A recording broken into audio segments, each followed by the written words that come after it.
Damn, Apollo, you crazy. And that's why I hold my breath at times where I should speak up. That's why I say my health is bad when you wanna leak up.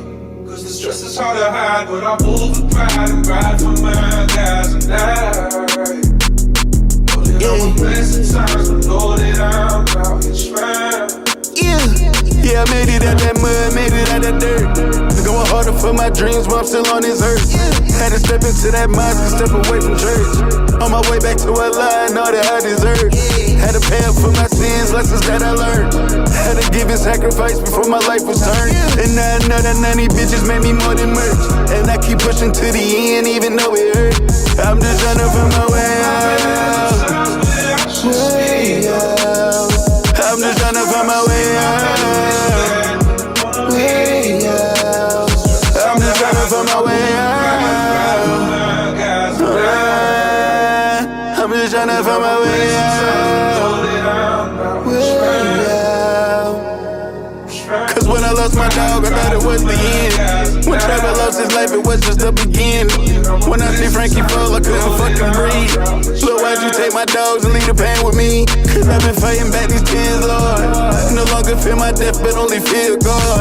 I watched them turn to angels, now they watching over me. That pain will fade away, my only choice is to see. With Apollo, I'ma take off to the moon. See my dogs in the sky, I'll be coming home soon. Taking my shot, and now that life is so new. Knew I would make it out doing what I'm supposed to. I'm just trying to find my way out. Way out. I'm just trying to find my way out. Way out. I'm just trying to find my way out. I'm just trying to find my way out. Way out. Move with pride and ride for my guys and I. Know that I'm a mess at times, but know that I'm out here trying. Played out to the right side there for Weston McKennie. McKennie over the top, lovely ball for Pulisic. It's Christian Pulisic. It's absolutely delightful from the United States, and Christian Pulisic has the early goal.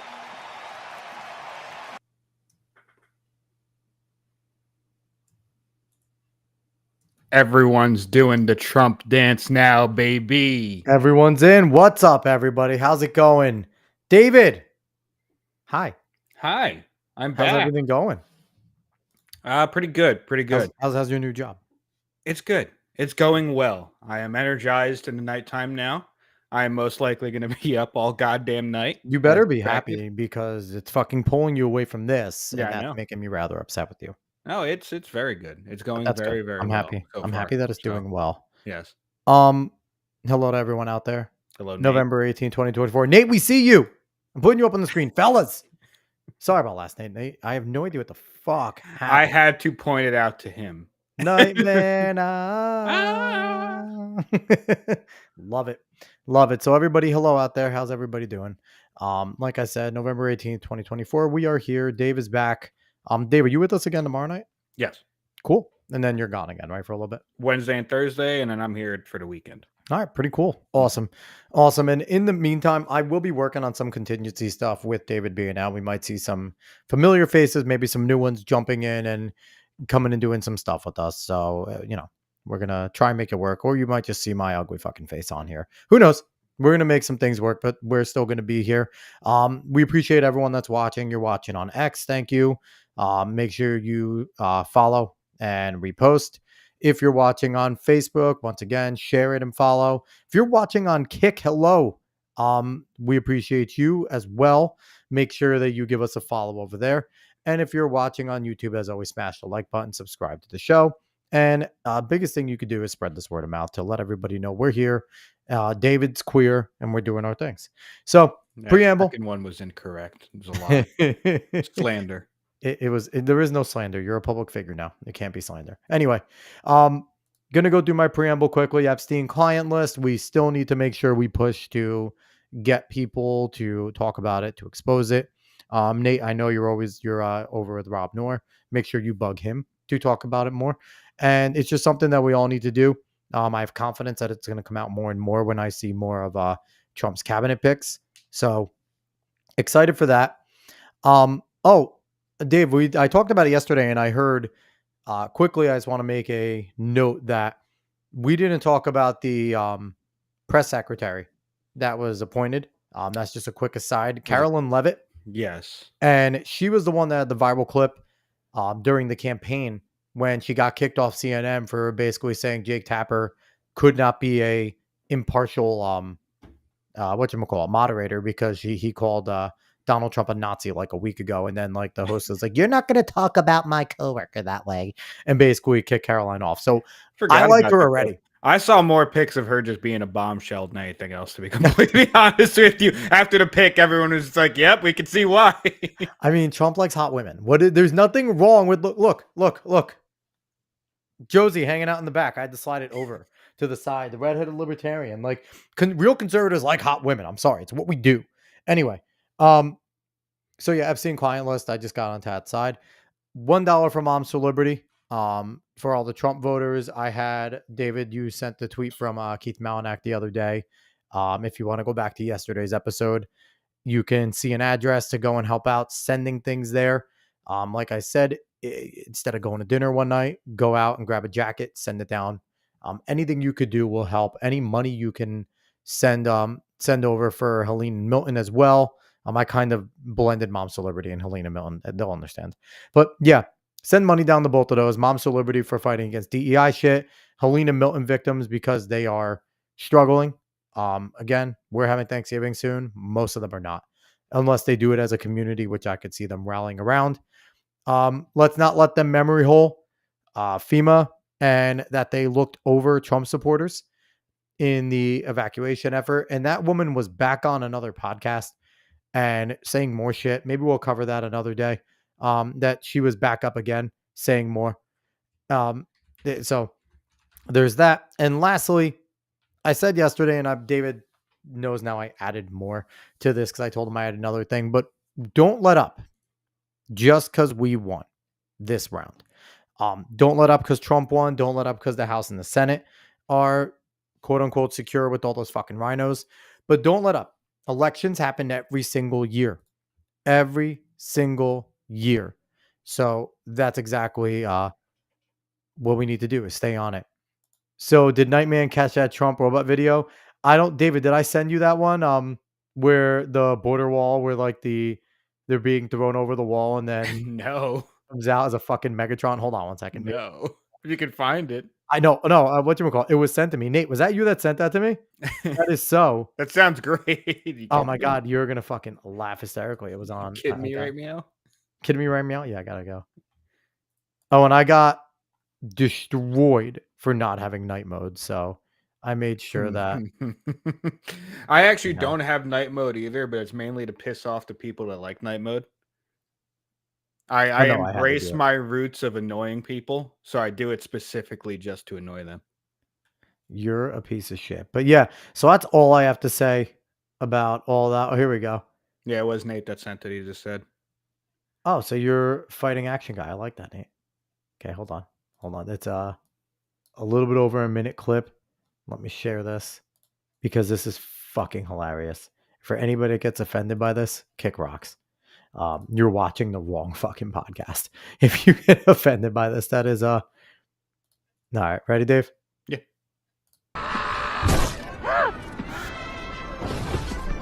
Oh, Jesus. ¿Qué pues, pinche gringo mamón? Si tengo mi green card. Oh, it gets better, Dave. It gets so much better. Thanks for your collaboration. And remember, don't come back again. Y el gringo nos quiere cobrar el muro. Dile que no, pinche gringo racista. Pues no te pagaré nada. Wait a minute, please.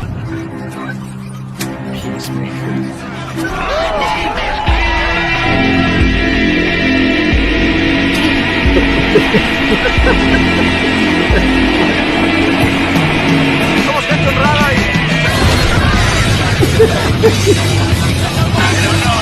It gets better, Dave.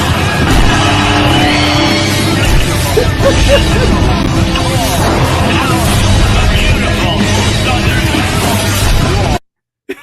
That's incredible. I love every moment of that. Yeah, thank you, Nate. Appreciate that. That was with Elon on board, that could be a possibility. it really could, but yeah, no, I am so happy I was able to find that. But yeah, no, that's amazing. And Nate, why? Here's the thing that you get now. You get a follow, Nate. Thank you. But Nate, if you didn't notice, I also made you a mod for yourself. But eventually, when we get more people in here chatting all the time, you are our first mod because you deserve it. If you want. You're our number one fan. Outside of Mama Dukes, I know my mom and dad listen and watch every single day, but you're in here commenting. So we love you, Mom and Dad. But Nate's the moderator. Anyway. So Dave, let's get rocking and rolling here. What do we got for our first? So the first thing we're gonna venture into actually is the sports realm. I did that yesterday too. Oh wow, good for you. Yeah. You fucking dick. Oh, wow, good for you, you condescending piece of Charles Charkley over here talking about the Democrats, and we're gonna give this a good listen. Do I still have this on? No, it's on. It will listen on 1x speed. Okay. Okay. I want to congratulate President-elect Trump. Y'all won fair and square. I want to congratulate you. I want you to do the best for the American people because I got some numbers here. 75 million people voted for President-elect Trump. 71 million people voted for Kamala Harris. So it's not a contest in my eyes where I want all 75 and 71 million to be successful. They're all Americans. He's the president of the United States, and I wish him nothing but the best. But we lost. And I just want to say this to the Democrats, which I'm an independent who voted Democratic. Do me this favor. Shut the up. Pause when it right you there. win, you get to say what Pause it right there. Charles Barkley does not give a single fuck if he ever goes on national TV again. Oh, He ever does. And here's the thing, though. The people on Inside the NBA, maybe ESPN now that they are going to take over, they may be a little more because it's not Turner that Inside the NBA is on. But Shaq has been on the record speaking his mind and not always going with the, leftist everything. And it doesn't seem like Ernie or Kenny care about Charles and Shaq really just speaking their own minds. And, people talk all the time about how they're independent or they're the things that most people I say, you're not independent. You're just scared to call yourself one thing or the other. But there are some people like Charles, like Shaq, that kind of bend in both ways that I might give them a little leeway and say they're possibly more independent than most. So go ahead, Dave. Let's keep going because that's fucking hilarious. you want to. When you lose, you need to shut the hell up. Oh, President Biden they didn't get him out the race soon enough. Kamala didn't do this. We lost because we had no game plan. We still haven't solved the immigration problem, have no viable answers. So stop that. Never addressed. I don't know if Charles knows it or is kind of willfully playing ignorant there.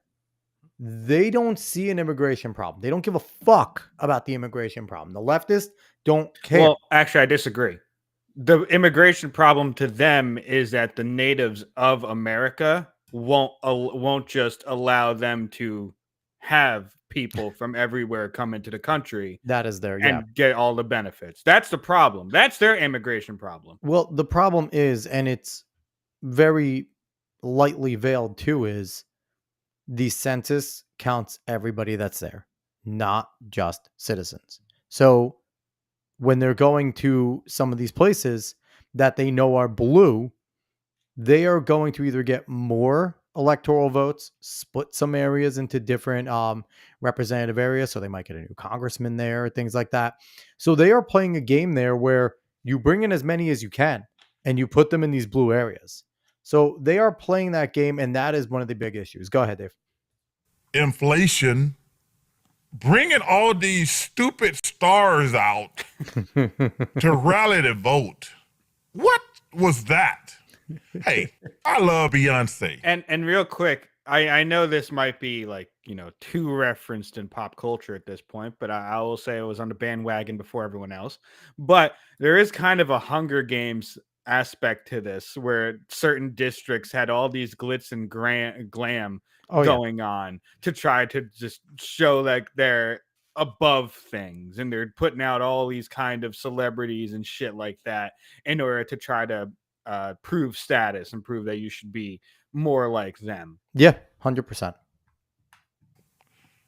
What's bringing her out? That ain't gonna make me vote a certain way. Cardi B. I like Cardi B. That ain't gonna make me vote a certain type of way. Certain aspects of Cardi B. You guys lost because y'all stupid. Come up with solutions. I don't think everybody voted for Trump is racist or whatever. I'm not a fan of the guy, but he's the president. I'm going to have to respect the office. That's it. And that is a very old school way of thinking that Charles has. Mm-hmm. I didn't vote for him. I don't like him, but he's the president. And that's kind of the way that we were taught by our dad. You can hate whoever is sitting in the office. My dad was no Bill Clinton fan, no Barack Obama fan, President Biden, like none of them. But he will always say, that's the president of the United States. If they're in front of you, you show them due respect. You shake their hand. You say, yes, Mr. President, no, Mr. President. And that's a very similar way that we were taught by dad. Yeah, and I do want to say, we have a lot of screen caps where people look terrible. He doesn't look too bad here. Like, it's not like completely flattering, but it's not as bad as a lot of them. No, and Nate, you are correct, Nate G. So Charles Barkley is in black. Apparently, not. I don't know. I don't know if he voted for Biden, because not even that. You vote for Biden in the way that you wrote it, Nate. He's lowercase b black. He's not uppercase b black. He's not politically black. Anyway, but yeah. So Dave, I'm not surprised seeing this from Charles Barkley, because Charles has said things like this before, and he said it on like Inside the NBA and shit too, because he doesn't care. So I like it. And this is another person that it doesn't surprise me, but I just love seeing him when Stephen A goes off. And I do want to say this before I play this. I am hating all these transfers from social media to social media, because it's a Twitter video of a TikTok video, so it looks like shit. Like, it looks fucking awful playing. It's just annoying me. Everything comes from TikTok now, and it's like kind of like supporting it without supporting it, right? Like, I think that's why so many people. I don't even care about that. I mean, it just look at it, like it looks fucking terrible. That's why so many people are just begging Elon to like do something, like bring back a version of Periscope that maybe does X. Yeah, do something. Well, no X videos, no X videos, Dave. That is already used. That's what it would be. No the platform's X. He would have to buy out a very popular. I mean, X is basically X videos at this point in some pockets anyway. Yeah, Dave, stop promoting porn. I'm not. I'm promoting. You come back and you start promoting fucking filth. I'm promoting X. All right, let's go. All these celebrities, Jennifer Lopez, Beyonce, Oprah. Hold on, stop right there. Did you hear him?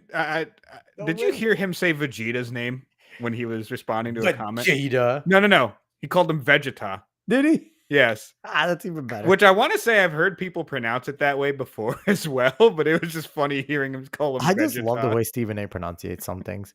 Oh, bro. Like, it's so over the top. His enunciation is very It's wild. What makes him him. All right, go ahead. If you don't show up tomorrow, it is entirely possible that we will not have the opportunity to ever cast a ballot again. You're going to look an audience in the face and you're going to tell them that if you vote for Donald Trump, you may not ever be able to cast a vote again. Who believed that? Who believed that coming from Oprah? It is really funny because Stephen A, there's times where Stephen A is really fucking off track with his analysis. And there's times where he actually has some kind of just really good takes, normal takes, to be quite honest. So like, it's just weird to watch this happen. And well, I don't think it's weird because it kind of lends credence to how he could be such good friends with Sean Hannity, because he's a normal person. They might disagree on some like social topics and things like that, especially things pertaining. And a lot of times with Stephen A, it's pertaining to a lot like black issues and race. Like, he's very much still. And even though sometimes he will call it out, where if it's like way far, he's like, "No, that's fucking stupid. You didn't lose because the X, Y, and Z didn't happen because you're black. It happened because this." It was a thing that happened, might have been a year ago, but then he called someone out and then he got backlash and then he walked it back. Kevin Durant. He's been on Kevin Durant's shit for a while, and Kevin Durant hates him. No, he walked something back at one point because I can't remember. I'm not going to go deep dive. It's interesting because, like, again, I could see how him and Sean Hannity, and like I said, when I used to listen to Hannity, Stephen A was almost like a quarterly figure that he would jump on Hannity and they would like talk some sports, they would talk politics. And so it doesn't surprise me when Stephen A has some of these like semi-based takes. And again, what you see on TV, Stephen A, is obviously different than podcast and radio Stephen A. TV, he's very flamboyant. Radio Stephen A is pretty funny. I've listened to Radio Stephen A. When he's the fucking love doctor, it is some of the best radio you're going to get. Some of the best radio you're going to get is Stephen A love doctor, and the voice he gets on, it's fucking fantastic. And I know we're going far off topic here, but I do want to say this because I know a lot of people don't like Stephen A for multiple reasons. That's fine. Yeah. I will, but if ESPN didn't make the dumb fucking choice of making him literally everything ESPN is, then I think a lot of people wouldn't hate Stephen A as much as they do. And what is the dumb choice? You make him everything he is, but you suspend him every 2 years because but that's the thing, like all the time. Because the First Take became huge, so they basically made him everything that ESPN is to offer, and then everyone else came after him as like a talking head kind of figure, and it lost its way. Which 100%. You could blame it on both him and ESPN, but I think ESPN, that's the fucking company, so it's their fault. And a good amount of his sports takes aren't great, Nate, but there are times where he's fine as well. He just seems, I don't know. I don't hate him, but I don't love him. I'll say this: when it comes to basketball and boxing, I pay attention to Stephen A. Because basketball and boxing is his wheelhouse. The man knows basketball. When they have him on fucking UFC things for no reason, it annoys me. He doesn't. Yeah, because because he's into fighting, but it's UFC is different than boxing, right? Like, and that's the reason why like him and Max Kellerman got along for a little bit. I don't think their relationship's great now, but initially Max Kellerman is a fantastic boxing announcer. You hear him on HBO all the time. And Stephen A used to be in that world. So when it comes to those types of takes, I really respect it. Football, meh. He's just kind of, but again, listen, the guy is going to go down as one of the most legendary sports journalists of all time because of his longevity. And, he stays relevant. All right, let's keep going. We're going off topic here. Truly, who believe that? This is the kind of stuff that alienates an electorate, that alienates a vote or a voter. Because the freedom that you tell them they have, you try to confiscate morally by letting them know you ain't worth a damn unless you vote the way we say you should vote. Who's going to go for that in a general election with an economy rife with inflation, with over 12 million people coming crossing the borders, with people wondering about their dollars, the dollars that they earn, the dollars that they have in their pocket, the value of that dollar dissipating before our very eyes. But in the same breath, you're telling them that you got to take even more money out of their pocket to finance immigrants that come across the border illegally at the behest of the Democratic Party looking to secure a voting block. Did you think that would work? Did you think that would work? Now, it really is showing a shift. There is a shift in things that are happening here. Stephen A said this throughout the whole entire campaign, but when it was Biden to Kamala, he's one of the people that's been consistent about, and similar to what Barkley said, Stephen A was on with the immigration, with the dollar, and he would say that on fucking sports broadcasts. When they're sitting there and they would mention anything political, he'd be like, whoa, whoa, whoa, whoa, whoa. We need to, like, he was trying to give the Harris, Biden, and then Harris campaigns tips and pointers. Yeah. So, well, like, to be quite honest, like, obviously we shit on the campaign a lot, but a lot of things we were saying it could have been taken as good 100%. Criticism to stop doing nonsense. Because look, either way, I want the country to go in a good direction. I wish there was a good choice on the other side as well. So I could be like, well, one choice is good, one choice is good. No, but I mean, like, you know what I mean. Well, here's the thing: and I think we want authenticity, right? Like, it was obvious Kamala was lying about all the major left issues, and it wasn't. And this is partially due to the fact that she didn't have a campaign, right? Like she had such a short time, and that was done by herself, by the party.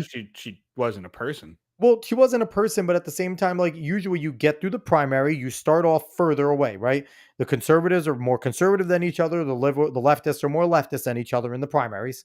And then once it starts to they start to trickle down, then they each start to come more to the center. By the time you get to the general, everyone's kind of racing to the center while trying to keep their moral, right? Their core values. That's just the way it works.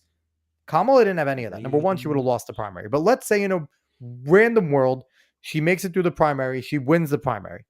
Number one, that Democratic base has already seen and heard a shit ton of things that you want to do. So they can go in and start defending you because you had to hash things out in your own party first. Then you start your general election, and that's a 1.5 year process.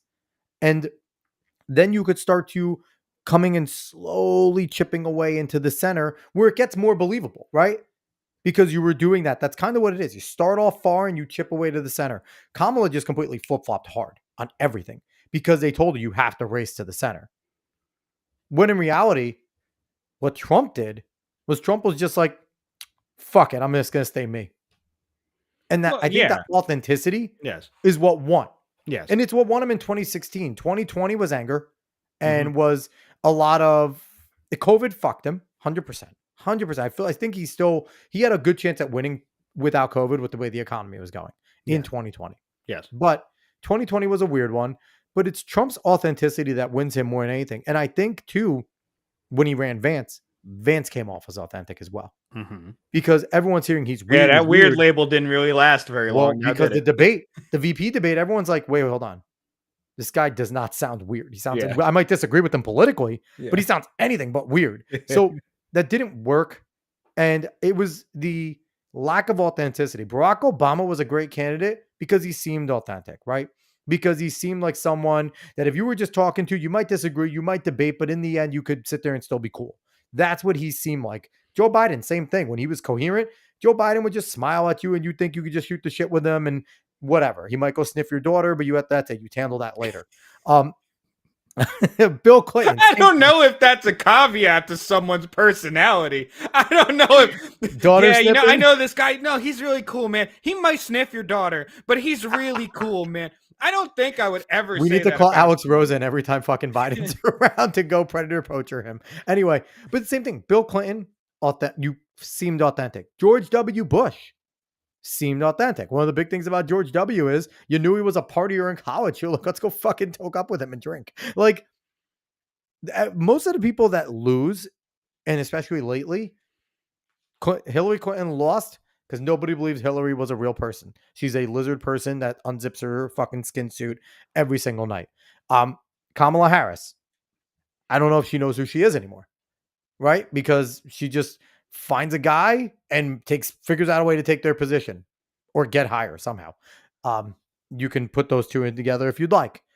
But yeah, that's the reason why Trump won. I'm not surprised by either Stephen A. or Charles Barkley's takes because they've both been people that have been coherently intelligent before. And to add on to that, is something I didn't talk to you about, but Chris Mano tweeted a couple days ago.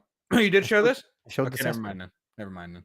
I wasn't able to watch. I told you. Well, it was after I did the whole thing where I showed John Bones Jones doing the dance, and then I found this. Yep, he's right. Don't show it. Don't get us fucked over again. Don't do it. Don't do it. That's your fault for not knowing that. I could have told you. But okay, then I didn't realize it. You know what? You know one of the things I thought it was because SportsCenter had already fucking put it, and then that makes it a fair use public property. UFC. No, you suck. No, they're fucking skirting the. They don't listen to copyright law. The fact that I can't fucking fair use it. You're bad at this. Stop spurging out about it. Okay, but we're gonna move on from that to making fun of this. No, actually, no, we're not. To making fun of Russia. But yes, but a Russian ballet dancer who criticized Putin's invasion of Ukraine falls 60 feet to his death. And honestly, if I lived in Russia, number one, good tweetman right here. I would never live on anything more than one story if I'm any sort of a public figure. And number two, I wouldn't have any windows. I don't think you have much of a choice in that matter. If you're supposed to fall out of a window, you don't have a choice in that matter. I would never go on anything that has more than one story. Amazing that such a skilled professional athlete would trip and fall to his death like this. And this is a pattern you criticize Vladimir Putin, you end up falling to your death. Like that it's been a bunch of different politicians, anyone wealthy, like now it's an athlete. I'm actually surprised Mikhail Prokhorov is still alive, the former owner of the Brooklyn Nets. It's honestly it's amazing because the thing is, like, this kind of like hit list almost rivals the Clinton hit list. So it's almost there. No. I think Hillary and Bill Clinton may be the most prolific serial killers in the country. You might want to couch that pretty hard. In Power World. No, it's pretty close. But anyway, I mean, Barry started. Didn't they kill their chef in the lake? Yeah, the chef drowned. The chef drowned because that was a weird story, wasn't it? It was a weird story. And do we know anything that happened there? No. He was in the middle of the night on his own in a boat in a lake. And then he just drowned. Look. Nothing to see here. And the Obamas weren't there, but then they were there, but then they weren't there, but then they were there. Thanks, Obama. Maybe they weren't. I think my favorite rumor was, and this one's like not a fair rumor, but that he impregnated one of the Obama's daughters. And Barry's like, whoop, fucking lead shoes. Like, wow, I didn't know about that one. I've heard that one. And if that's the case, based Barry and Big Mike, okay? Fuck that cook. I agree with you. Put him in the lake, swim with the fishes. Don't touch my fucking daughter, okay? Like, I am, as a father of two girls, Mike, based Barry and Big Mike, okay? If that is the case, memory hold the fuck out of that one. Let him off the hook. All right. We're going to move on from this to something actually serious. These are from a while ago, but I do want to show them because it attaches to just the whole migrant crisis that's been going on. And it attaches to our headline, Bragg's Big Blunders. Yes. Now, I might not play this whole thing. I have it playing a little bit quicker. So if you see her tweaking out, it's not because she's actually tweaking out. It's because the video is playing faster. Align yourself with somebody who's obviously a one-term mayor. If he even makes it that far, you better be worrying about your job. You better be worrying about your loans. This just reminds me of fucking Maximum Extreme, when they used to fucking the ones with the obstacle course where they used to speed them up. Yes. This is exactly what it is. Go ahead. Longevity. Because we're going to vote and we're going to get you out because you ain't doing right by us. That's what time it is. Chicagoans furious and sounding off on Mayor Johnson's plan to tack on another $70 million to migrant funding. Frustration building to the point that some voters are now working. I actually don't want to hear a fucking single thing from any of these voters, if we're not going to lie. Like, I'll watch the video, but I don't care. 99% of these people fucking voted for him. The people up there complaining voted for this man. I will put money on that they voted for him. When there was a absolutely perfectly viable candidate that wasn't a far leftist fucking piece of shit. And you know what, Dave? You talk about this. Elections have consequences. You get what you voted for. They should make sure they walk in the door and they say, did you vote for him? Yes, get the fuck out. You are not allowed to have a public forum. That should be a new rule. If you voted for the person, you're not allowed to have a public forum to complain about them. Because it's your fucking fault that they're there, partially. Go ahead. To get him out of office, as you heard that constituent there saying. Garrett Tenney live in Chicago with the story. Hi, Garrett. Yeah, Dana, good morning to you. This migrant issue has become an Achilles heel for Mayor Brandon Johnson, so much so that there are now multiple efforts underway to vote out Democrats and the mayor. We saw that yesterday at the city council meeting where several groups of black voters showed up wearing red shirts with the words, "No more blue, go red, and turn Chicago red." Many of these folks are lifelong Democrats who are now actively working to shake up deep blue Chicago, specifically because of how the mayor and the governor have handled the migrant crisis, doling out more than $1 billion so far for that. And here they are warning the mayor and city council about transferring another $70 million from the city's rainy day fund to take care of the migrants. We need that money in my neighborhood. We need that on my block. So I'm asking y'all to use our tax money for our people. We need it. You vote so for hold on one second. Go ahead, Dave. I was going to say, and the thing you do have to wonder about this, though, is that whether or not the people that are realizing this issue realizes that it's much bigger than just that, and that maybe you should rethink a lot of the things that you thought of beforehand that got you here. And I laugh about it because it's like, yes, when a bunch of illegal fucking Spanish people or whatever end up coming and taking up our places, that's when we get mad. But all the gang violence, nah, we're not going to run the city councils and scream about that. Everyone getting fucking shot, robbed, no. We're not going to run the city council and scream about that. We're going to keep on voting for the same exact people that have allowed that to go on the last fucking 50 years. But now when we're seeing our funds getting taken away, and here's the thing, I don't blame these parents for being pissed. They're taking up school gymnasiums to fucking put these people in. They're near our kids. Like, I get it. But like you said, Dave, this takes this one issue. Hopefully, like you said, it wakes them up for everything else. Hopefully they see it and they're just like, these people have sucked this whole time. My views need to, I need to adjust. I need to give the other side a legitimate listen. And hopefully this does make a change. And, I was critical of these people and I'm still going to be, unless this is a legitimate turn. If I see a legitimate turn, if they actually, they're not going to flip Chicago red, right? But if they start to make a dent and maybe a representative here or there starts to poke in and it's not this fucking deep blue, even if they turn into a light shade of blue, that's a success in a city. So I guess for me, I need to see longevity, not just a few fucking meetings and anger. Money for these immigrants today, and we coming for them seats. You can believe that. The police are fighting with them in the shelters that you guys are funding. You guys think it's a great idea, but yet your police officers are getting attacked. Your public's getting attacked. Currently, state law does not allow voters to recall Chicago's mayor, but after seeing how Mayor Johnson's first year has gone with the migrants and crime, a new group wants to change that by getting a referendum on the ballot this November that would pave the way to voting Johnson out. We're not taking care of Chicago citizens first, and that's what it's all about. The fact of the matter is that we've never had this opportunity to recall before, and it's very apparent based on the mayor's abilities right now, or lack of accountability, that this needs to be addressed. Yeah. And so go ahead, Dave. We've coasted on the idea of things going so well in this country and a lot of Western countries that it feels like, oh, no matter who you put in where, whatever happens, you can kind of plug and play and things just work out. And that's just not fucking true, because we've gotten to the point where people forgot why things work, why things are so casual, why things are so convenient in our country and the way we live. And that's why we've gotten to that point where now we're like, wait, how did this all happen? We have to figure out how to rebuild to where we were. And, maybe you need to look into whether or not your state can recall politicians.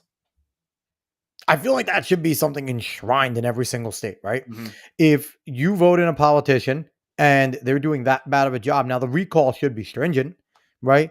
You should have to get a massive number in order to trigger a recall vote, which, happened to Gavin Newsom. And he ended up winning, potentially. I feel like he cheated because that late night dumps again. That was a fucking hose. But yeah, I'm actually looking up, can politicians be recalled? Also, this guy's screen cap, not great.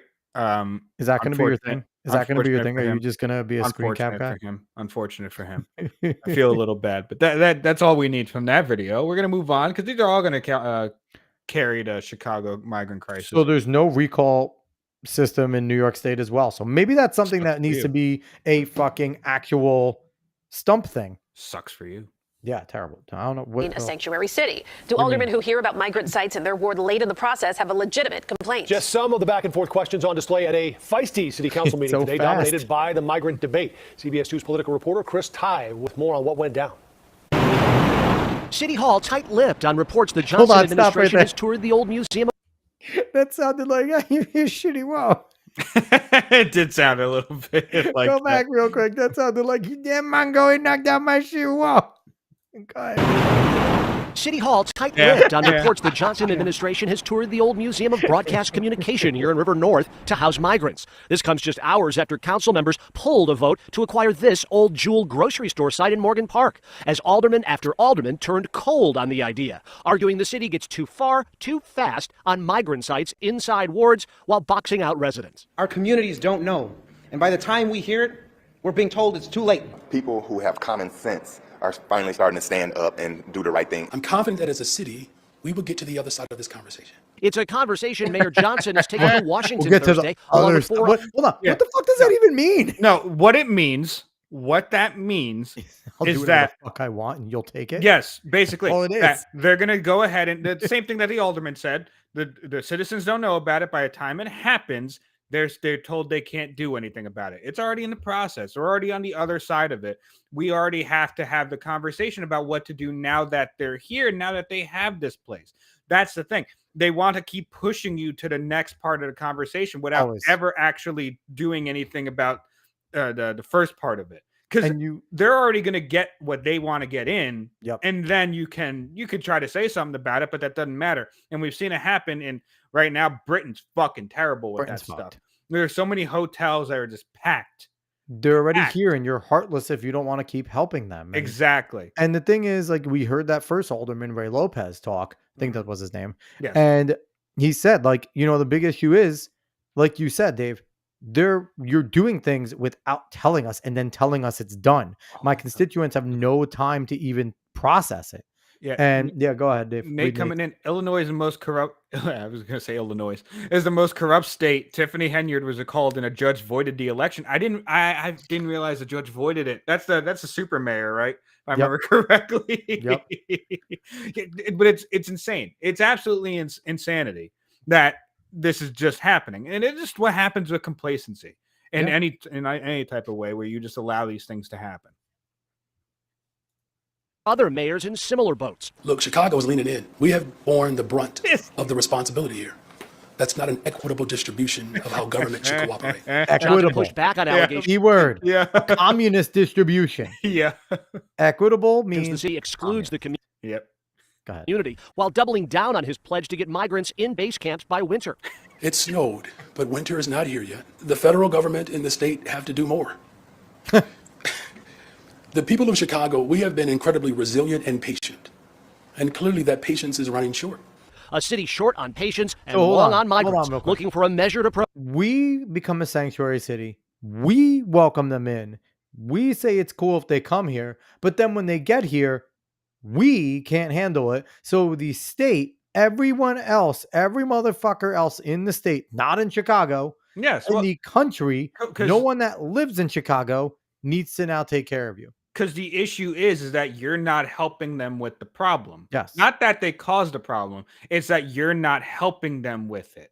And so it's always the you next need problem. to help them. Yes. Like James Lindsay says, the issue is never the issue. It's always the next revolution. It's just a revolution, yes. It's just a revolution, always moving. Dialectic must progress. Approach that many here say is badly lacking in Chicago. The anger that we are feeling from the community isn't because of the migrants. It's because the community has been shut out from this process completely.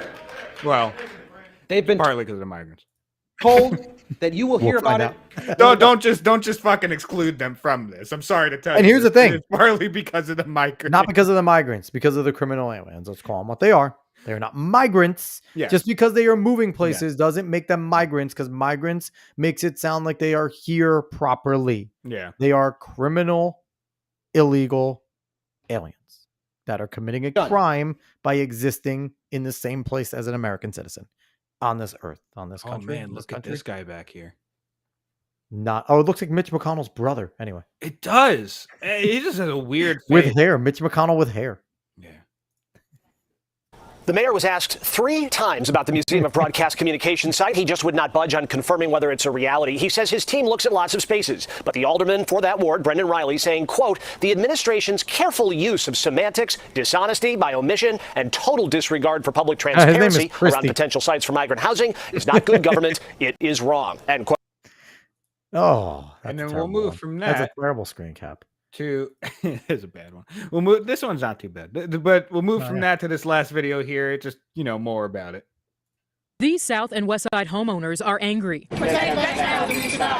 They believe the city has overextended itself and should be putting the tens of millions of dollars earmarked for migrants into Chicago's most vulnerable neighborhoods. But the South Side has been under-resourced, underfunded for years, for decades. We have schools. I do want to say this though. While I get their frustration on this aspect. A lot of things aren't underfunded. Nope. They are not actually doing anything correctly. That's the issue. It's not the underfunding, because the funding's going somewhere, but it's not the underfunding. It's the fact that laws aren't enforced. It's the fact that people aren't actually being able to make something of themselves. It's the people they vote for that continue to keep them under the boot. Exactly. But like, I get the frustration. Yes. But it's not in the context of underfunding, because this has actually been consistent where a lot of these places are funded pretty damn well. It's just, those funds end up somewhere that usually doesn't have anything to do with where they're going. You also need to remember she is a former Democrat. Yes. No, I know that's that. where they think. They always think funding, throw money, throw money, throw resources, money. Resources and money. That's it. Yes. Schools that need to be reopened. We have buildings that are abandoned that need to be business operated. The group says the city has years for decades. We have schools that need to be reopened. That is true. Because I remember Chicago School Union was one of the fucking worst in the nation during You COVID. could just take away Chicago. So I'm not surprised that's probably and very that's true. legit. Yes. We have buildings that are abandoned that need to be business operated. The group says the city has abandoned its Invest Southwest initiative, a Lightfoot-era program that was dedicated to reversing decades of disinvestment on Chicago's South and West sides, promising to align more than $2.2 billion through public and private funding. We are taxpayers. I know we're pausing this a lot, and I'm not trying to like overly criticize this woman. I'm just more mad about the terrible screen cap. I'm just no, it's not great. I'm just more annoyed about the situation that they're in. And the fact of the matter is, it's not like, oh, we're trying to put 2.2 billion into this community to help it. That's not what you need to fucking do. What you need to do is you need to say, okay, we're getting rid of this regulation on this. We're allowing people to open up businesses a lot easier here. We're going to enforce laws so that people can't just easily steal shit. They're going away for a while if they do that. There's going to be genuine issues for the people that do crime in this area. And then we're going to allow people to be entrepreneurs here. We're going to help them out in that aspect. And that's it.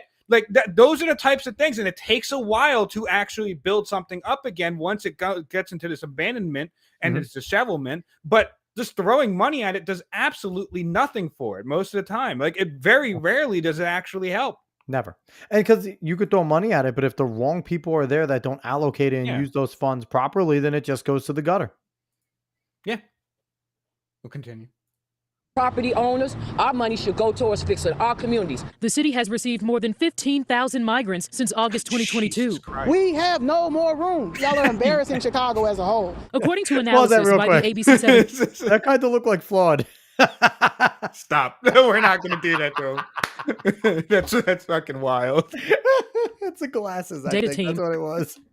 There are more than 20 active migrant shelters across the city, 7 located on the South and West sides. Whether it's one shelter or whether it's 10 shelters, we're saying the facilities that are there for us, the money needs to be put into those facilities for us. In a statement from the mayor's office about the group's concerns and the status of Invest Southwest. And I'll say something for them that they also probably think as well, is that not only is there anything that could be going to them, going to these people coming into this country. But you're also putting a bunch of people that have no fucking idea what the culture is like in Chicago, how they get along in Chicago. I mean, it's not great in a lot of areas in Chicago, no doubt. But still, there is a culture there where if you try to put in people who have no goddamn idea and most likely are not trying to assimilate because they have no reason to, then you're just causing even more frustration in that area. 100%. A spokesperson says in part, quote, "We are committed to continued investment for all residents, but especially communities on the South and West sides that have long experienced disinvestment. We are the city of Chicago, and our shoulders are big enough to support both new arrivals and those who have long called this city home." Mayor Johnson, the black aldermen, the black alderwomen in this city, you will stand for the black citizens of Chicago. And now the city says Mayor Johnson knows firsthand the impact of neglect on a vulnerable community and that he will never stop investing in people, all people, and delivering the affordable housing, fully funded schools, safer streets, and living wages that every person deserves in this city. So obviously you're hearing the mayor saying that the city can... 20 illegal centers, Trump bot engaged. Exactly. Exactly. With the dick missiles everywhere. Yes. All right, we're done with this. I don't think we need to watch the rest of these fucking Yeah, people. we're good. I don't care about the talking heads. And the thing is, and the reason, and these are all videos from a bit ago, like 7 months to a year ago, Yeah. but They're still relevant and important. Still relevant in, the landslide we saw. And it's still relevant in the fact that if we just enforce laws, things don't go wrong in a lot of ways. And one of the things that we're seeing is Manhattan District Attorney Alvin Bragg downgraded 60% of felony cases last year, including violent crimes. Crazy. And New Yorkers don't feel safe in their own city, no doubt. Meanwhile, in Trump's case, he elevated 34 charges to felonies. And that's the issue here. And we're seeing this with a lot of DAs and a lot of cities. I know people hate it, but Soros-backed DAs do it most of the time. And they're the ones that just decide, a lot of these violent things, a lot of these issues, we'll just downgrade them. Well, they need to be done important equitably, because if it's a black or brown person or whatever in there, well, we've reached our number for how many that we're going to allow to have a felony. So it doesn't matter. To make it equitable, we're going to let these off and make them a lesser degree of a crime and put them right back out on the street, because that's what they believe. Equity. Yes. And we're getting a lot of equity in New York City. Some of the gracious, incredible equity that we're getting happened recently. Well, actually, where this homeless man who's been arrested 8 times, 7 of them felonies in New York, stabbed 3 people, 2 are dead, 1 in critical condition in Manhattan. Terrible. So this is what people are living under. The fact that this could just happen at any time because someone who has a large history of arrests wasn't stayed into prison. And the biggest thing is, people are going to sit there and they're going to point to, well, his mental health. He probably had a mental health issue. And that's probably not incorrect. Then what you're saying is we need to start fucking reopening loony bins, mental health centers, because person like him probably would have been in one of these places. And, we need to figure out a way to do it and do it in a better manner. No, but I also completely disagree with that argument, because that argument is antithetical to what our prison system actually is. So our prison system has never been a rehabilitative prison. Well, no, it's not supposed to be. It's not supposed to be. No, it's supposed to put away people. It's supposed to defer them from society. Yes. You are gone because you cannot actually be, not only are you not helpful, you are actively hindering society. Yes. It's not about rehabilitating people. It's about putting them to the side, getting them away from people so they don't hurt them. And this is beyond, though, the prison system, though, because when you have somebody like him who is, he's homeless, committing crimes, there's more than likely a mental undertow there. It's not like a gang member that continues to do it because they're in a fucking gang, right? That's a little bit different. So for them, that would allow the judge to then make that decision, right? As long as it's not something stabbing, death, you're going to fucking jail, right? But if it's violent, petty, like you punch somebody and things like that, and that's a reoccurring thing, and it could be proven like, hey, this guy has split personality disorder. 95% of the time he's sitting on the fucking corner, he's fine. But then there's those times where he snaps and he goes and he punches somebody. That's up for the judge to then notice a pattern and be like, listen, instead of sending him to prison, he'll be back in a few months. He'll be back homeless. He'll be doing the same thing. We have this mental institution we're going to force him to be in, and he's going to have to stay there until we can figure shit out, right? Yeah. And that's the way it used to be. And I feel like we need to get those things back, because then that would leave it up to a judge's discretion, because the bottom line is you can send somebody like him to prison as much as you want. Until it's a murder, he's not going to go away for a long time. And he's still not going to go away for a long time. It's New York fucking city. But it's all the minor things, even though they're felonies, are like minor felonies. He'll be gone for a few years. He'll be gone for this. They come right back out, Dave. Yeah. They come right back out in a few years. A few years isn't a long time. Yeah. So that's my only thing. I'm not sympathizing with this guy. This guy's an asshole. He killed 2 people. He stabbed you don't like. But if our system didn't go away from the mental institutions, and again, Geraldo Rivera did his whole thing about the institutions, how they fuck people up and things like that. And I get it. There needs to be a better way to work within them. We need to pay these fucking people better that work there. That's usually the first thing. I worked in care. They pay people in care like shit. Okay. It's not considered a profession. So it's all based on the grants that these not-for-profits get. And it was probably the same exact thing with the institutions. And nurses probably got paid decent and everyone else probably got paid shit. So they didn't fucking care. And with all the disease and stuff that was going on there needs to be a better way, but there also needs to be a better place where we could, house these individuals again that obviously have mental issues so that this type of shit could be prevented.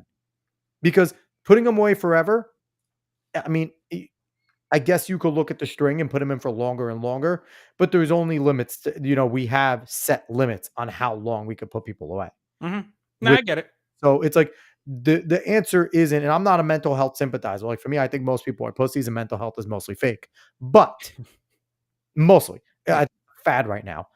But for something like this, where there's 8 felony counts, like, 7 felonies, there was a pattern there that this individual was not mentally stable. Mm-hmm. Because there's a difference, like I said, between gang violence, where they're coming in and out consistently, but that is something that the life that they live, they're forced into, whatever, to this guy being homeless and robbing somebody, punching somebody, doing these violent things that could raise aggravated battery and shit like that. Still pretty bad, but it's a pattern of this guy's fucked up. He's living on the street. There's something wrong with him. So, I mean, that's my 2 cents. Yeah.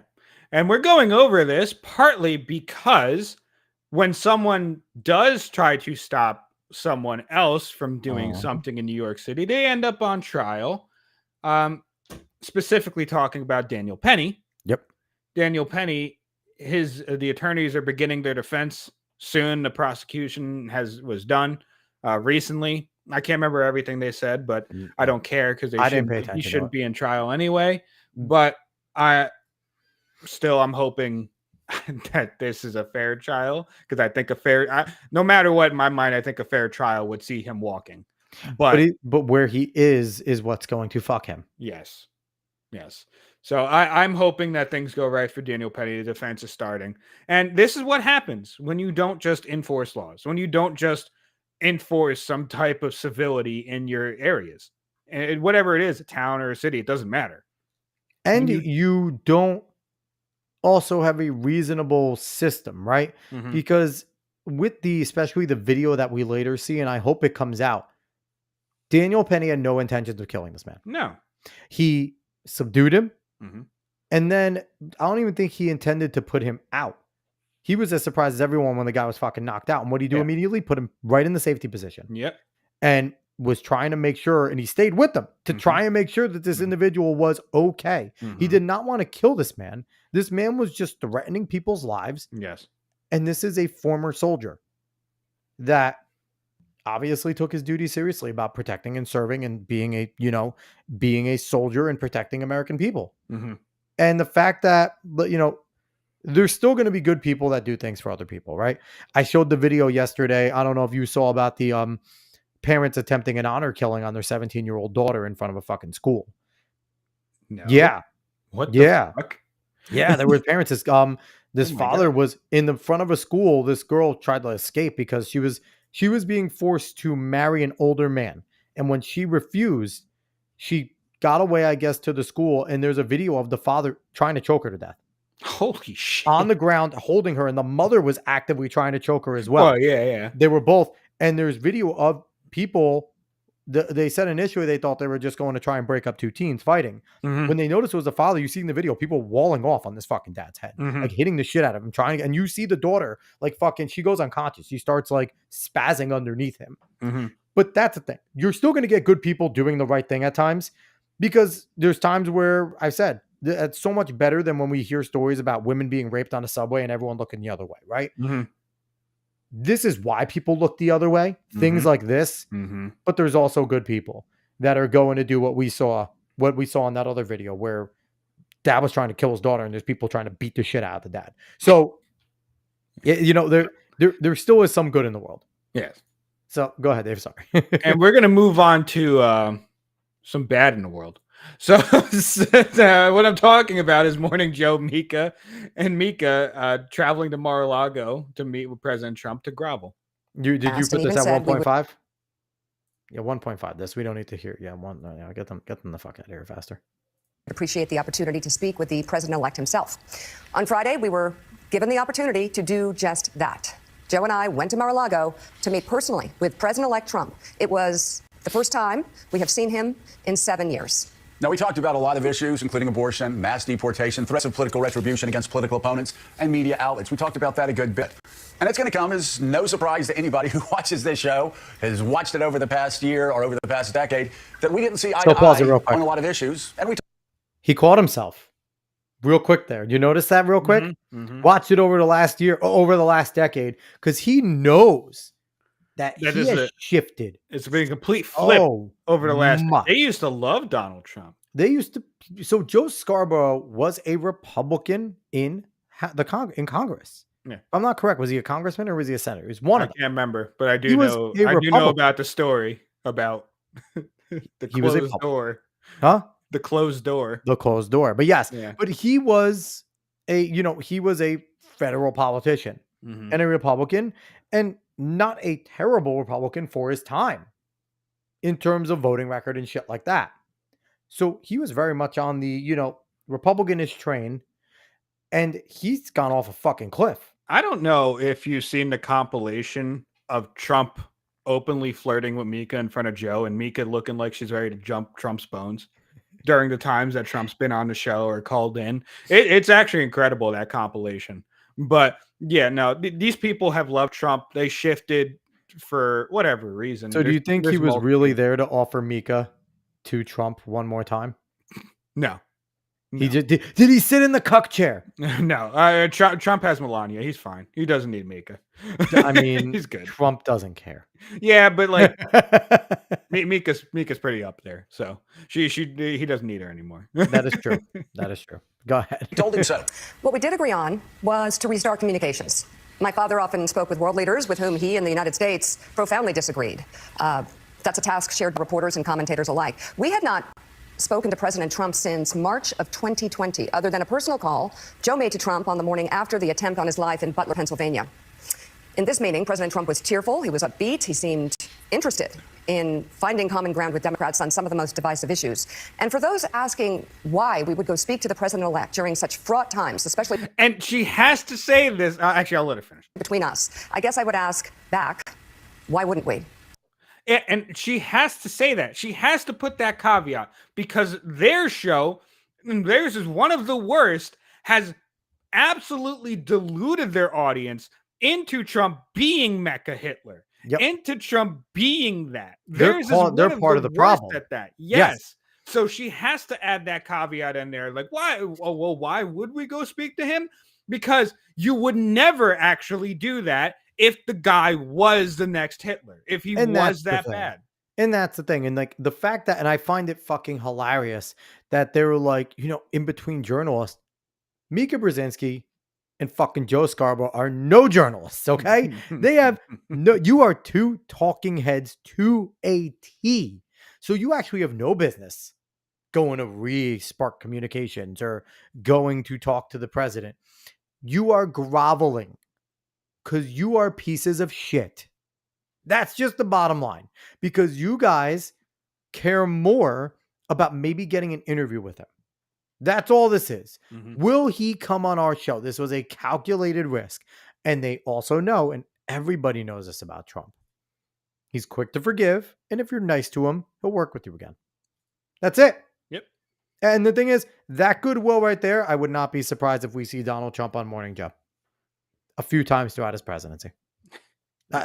Just going in there and talking and, debating a little, and things like that. I would not be surprised now, because that is Trump. And we heard it from Pastor Scott on this show, that people will talk shit about him nationally, going against him during campaign season, and then call him in private and be like, yeah, we're still cool. And Trump's like, yeah, it's business.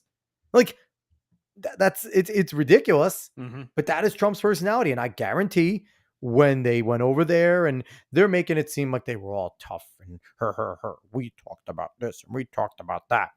They yucked it up. They talked and, they looked and they said, listen, Donald, and he's like, yeah, it's just business. I know, guys. And that's they probably just did not say a fucking single thing about any other topic. I guarantee they didn't talk about politically attacking people or immigration or anything like that. They didn't if it's not on camera, they didn't do it. They enjoyed Mar-a-Lago. And they probably talked to Don for like 15 minutes. And he was like, hey, enjoy. Bye, guys. I got things to do. Like I could imagine that's actually how it went. And they're going to be like, hey, Donald, we're going to say, yeah, that's fine. Go ahead. Yeah. 100% that's how it went. Enjoy Mar-a-Lago. Thanks for coming. Yes, I'll do an interview, a few with you when I become president. Don't worry. I get it. It's just business. You're going to say you talked. Cool. That's fine. Enjoy Mar-a-Lago. Bye. Like, yeah. I see that being more realistic than him actually sitting down and fucking talking to these people. Yeah. Now we're gonna move on from this because this is pretty dumb, but it's something. And that face. Well, look at Mika's face on that screen cap. Yeah, I know. It's not the worst, but it's not great. Joe's actually looks normal. He's interesting. He says a little droopy eyes going on. Yeah. But we'll move on from that to something that's been continuously happening right now. And yes, Nate G, Mika's dad, Zbigniew was a big deep state puppet master, and I don't even know. That's and honestly, Nate, I wouldn't be surprised also if Mika's trying to get in there because Mika's still a fucking big stater, deep state and things like that. So go ahead. The PA Supreme Court has sided with Dave McCormick and the RNC and has once again ruled that Democrat counties stop counting misdated and undated ballots to try and steal the Senate race for Bob Casey. This is incredible to watch happen. And like I said, the last time I love all the show, fucking bold. yes. But like I said, the last time I was on the show, if they're saying that they're just going to break the law, throw them in the brig. It's very simple. Yeah. You say, if someone goes out and says, I'm going to break this law, and then they break that law like they said they would, you're going to jail. And Nate G asked, didn't Joe kill an intern? Yes, Nate, the closed door. The closed door, Nate. But here's the thing, Dave, and I said this yesterday too. You want to throw him in the brig, and I agree. But I also said Dave McCormick just needs to say no. Well, yeah. And he did that already. Yeah. And he, he's done that. And there's also I touched on the North Carolina Supreme Court yesterday. They basically, the Democrat now has the lead in the Supreme Court race. That was basically, it was called. It was done. Yes. The Republican won. And I said, in that situation, she's the incumbent. He just needs to show up one day and say, get the fuck out of my chair. Mm-hmm. And I won. No, you didn't. On election, but at midnight on election night, I had more votes than you. We're done here. Real quick, for some reason, whenever I hear incumbent, I think of cucumbers. I don't know why. That's a proper thing. I don't know why, but we'll move on from that. That's the thing. Like they just need to say no. Like Dave McCormick did the right thing. He went to the Senate confirmation. He's like, I'm the senator. Fuck off. Right. And that's exactly what needs to be done. And if they try to declare, and Bob Casey tries to declare the winner, all Dave McCormick needs to do is hold a press conference, and he goes, my response is no, and then just walk away. Like that's it. Nothing. No. I am the senator. No. Remove me. And we're gonna keep pushing to that right here because this has been going on in a couple places. According to Leading Report, Timothy Michael Scouton, an election judge in Minnesota, has been arrested and now faces felony charges for allegedly allowing individuals who are not properly registered to cast ballots in the 2024 election. Surprisingly enough, when you don't have election laws that make sense and that are pretty common and consistent, these things happen. And that's why when I did a solo show at one point, I talked about how basically anyone can bring up that our elections are fraudulent and you have no argument against them because it is upon the institution to prove that it is actually secure. Dave, you just hate democracy. Yeah, exactly. But it is upon these people that are running the elections to prove that it's okay. It's not on the person saying, no, this is fucking weird. It's on the people that are actually running the goddamn thing. And that's the thing. And it's kind of been, and we're moving away from it more. And I think, the fact that Donald Trump won, the fact that the House and the Senate flipped, people are trusting the institutions less. Where it used to just be, you got to trust them. People are working hard there. They're volunteering. They're not getting paid much, blah, blah, blah. Trust the institution to do the right thing. And people used to buy that. Yeah, we'll trust the institution. Now it's like, no, like you said, you need to prove to me, the voter, that this is on the up and up. Until not, fuck off. And that's the attitude we need to take until proven wrong. Yeah. So it's not surprising either coming from Minnesota. And this begs the question, how much more did this go on? Minnesota. Now, the one thing I will say, it does not say which way this bent. Yeah. We assume this bent left. It's Minnesota. We assume that. And leading report more than likely would not report it if it was a Republican doing it. I'm not going to lie.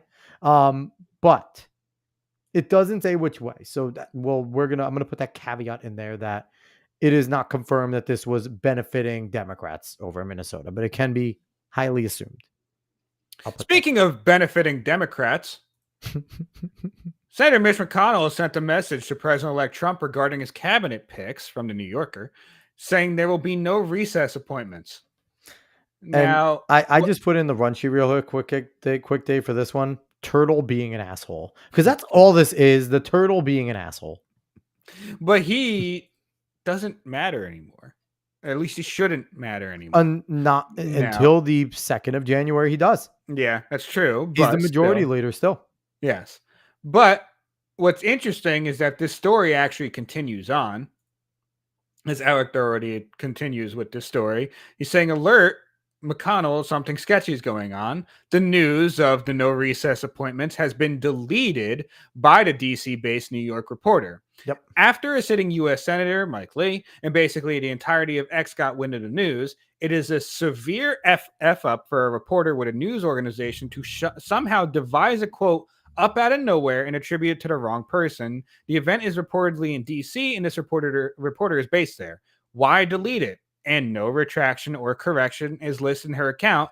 Was she given a command by higher up because of the blowback? But Click on some of those pictures, Dave, because you'll see like kind of the progression. So this is who she is, Jane Mayer, New Yorker. If you go on to the next picture, but that's what it was. You see who she is, and go on to the next one. We have Mike Lee not giving a fuck. Yes, he's saying essentially what you're saying. Technically, McConnell can make this ruling, but McConnell's not the leader anymore. Yes, but wait, there is more. Wait, there's more. Because this person's not stupid and knows a total forest fire was lit on X over a news she reported. Not issuing an immediate clarification or retraction signifies there was no error. Someone just didn't like the news being reported. Odds are it's a private event and no video. And finally, it was confirmed. It was confirmed, but it were made at a private event. And that's why this coming out is actually pretty big, because it was never supposed to come out. It was never supposed to look like that they were planning to have no recess appointments, that McConnell's kind of being this little shadow puppet boy. But now it's come out and it's showing that, yeah, no, fuck you. We're going to. Well, here's the thing. It was always meant to come out, right? Like we're sitting there going, oh, it's probably, it wasn't meant to come out. This was always meant to come out, because what happens, Dave? These news people, these organizations, they put out the headline, right? It could be completely wrong, but they put out the headline to get people talking about it. And then that's all that circulates, because that's what we're seeing. McConnell says no. McConnell says no. And Mitch McConnell's been the majority leader now for, God, how many years? At least 16. You know what I mean? Maybe longer, probably close to 18 years. He's been the majority leader. It's been a long time. And that's all we accept, right? Is what McConnell says. Now, even though he basically does not have that broad stroke power anymore, it's Thune that is now the leader that they're going to follow, even though it's like not the Congress yet that he's there, but he's the leader. And Thune signaled that he might do that on an interview not too long ago, that he's talking to Trump and they're figuring out whether or not they're going to do recess appointments, because he said he wants to hurry and get Trump's picks confirmed as quickly as possible. Now, we know John Thune is a fucking rhino snake, so we can't trust him. And Mitch McConnell was his mentor, so you kind of have to put two and two together. McConnell says it. Thune's probably going to do it still. But this wasn't a mistake, because they run these headlines, and then when they're wrong, they do this. They don't retract. And they know the retraction won't matter, right? Yeah. They got the headline out. And that's all anyone's going to hear now. That's what the Trump team hears. And now they just deleted it, and now it's confirmed. So it's like, this is exactly the cycle that they wanted. That news reporter knew exactly what she was doing.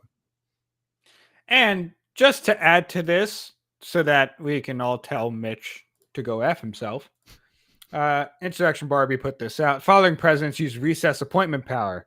George Washington, Thomas Jefferson, James Madison, Andrew Johnson, Ulysses Grant, Harry Truman, Dwight Eisenhower, Ronald Reagan, Bill Clinton, George Bush, and Barack Obama. So there is precedent for this. It's something that's happened many times. Just do it and get the cabinet together. It's kind of funny too, because like you have the two separations of like your classic presidents and then more your modern presidents. Like it obviously didn't happen for a real fucking long time after Grant.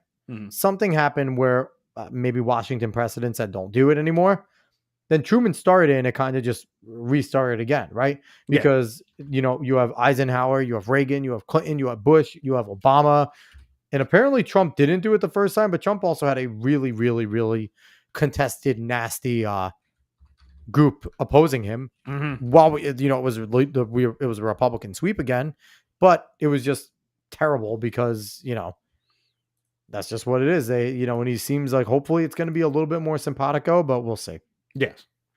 So hopefully that it all goes through just fine. I'm assuming it's going to be, completely honest with you. So this reporter Nate G says she probably fell and hit her head on a desk. Yes. The intern did fall and hit her head on the desk. Yes. Right here, Katie Hobbs. Ooh, terrible screen cap. Yeah, I know. The governor of Arizona saying that she wants to work with the Trump administration, but mass deportations aren't going to happen. I'm actually going to, she's at 1.5. Good. Can you mute her while we say it? No. Can we just read her to be able to work with the incoming Trump administration on continuing those talks on how we can secure the border here.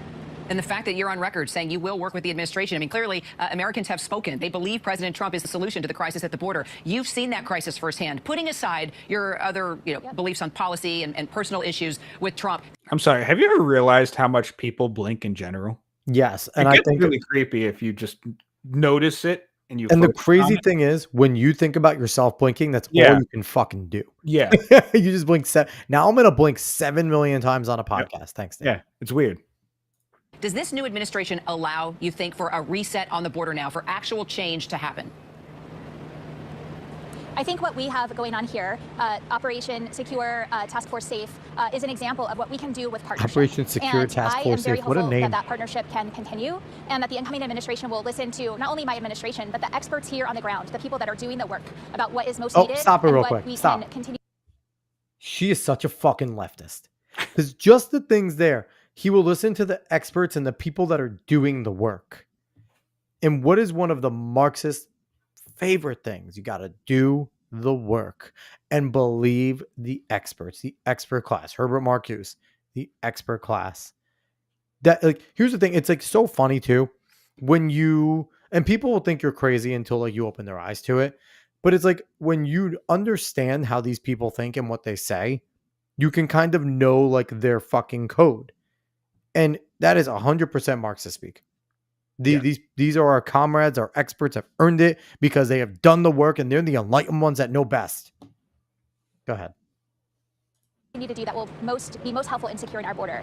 What I will unequivocally say is that as governor, I will not tolerate efforts that are part of misguided policies that harm our communities, that threaten our communities, that terrorize our communities, and Arizona will not take part in those. Misguided policies are you talking about? Well, when hearing about the Trump administration's plans for border security, the emphasis really is on this mass deportation.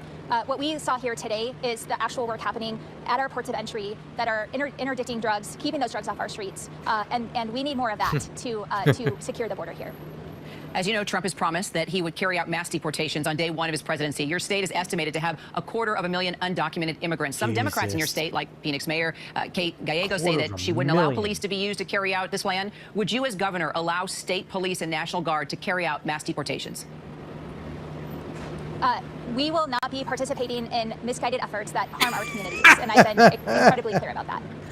So you disagree with mass deportations and the fact that the president-elect says that's what he's going to be working on day one? I like whoever this is nailing her down. Those efforts are going to divert needed resources that we need here on these drug interdiction and smuggling and trafficking efforts to keep harm out of our communities. Pause it 1 second. You haven't even done that well. So not even that. You're not even useful. Not even that. Okay. You are going to divert needed resources that we need here to house the illegal immigrants that he's trying to kick out. You wouldn't need all those fucking resources if those people weren't there. Yes. Like the doublespeak and the fact that she speaks by you because she assumes that you're a moron. To say that type of thing, like I don't think Katie Hobbs is a complete idiot. She's kind of a moron, but she's not a complete idiot. She knows that that is absolute bullshit. You wouldn't need the resources for your 250,000 criminal aliens if the 250,000 criminal aliens weren't there. You fuck. Anyway, real quick from Nietzsche. Katie Hobbs is absolute trash. When she was running for governor, a reporter walked up to her while she was eating alone at a restaurant. Hobbs spazzed, spit her drink, ran and hid in the bathroom. I absolutely remember this. And I remember watching this clip on Pac Ray Unleashed, and it was fucking hilarious because I specifically remember one of our former guests, Keith Malinak, is like, what is wrong with her? The reporter just came up and like, can I ask you a question? And she's like, he's like, you're running for governor. What do you expect? And then also Nate G, she's also owned by the Sinaloa. Yes. Yeah. And that's pretty open.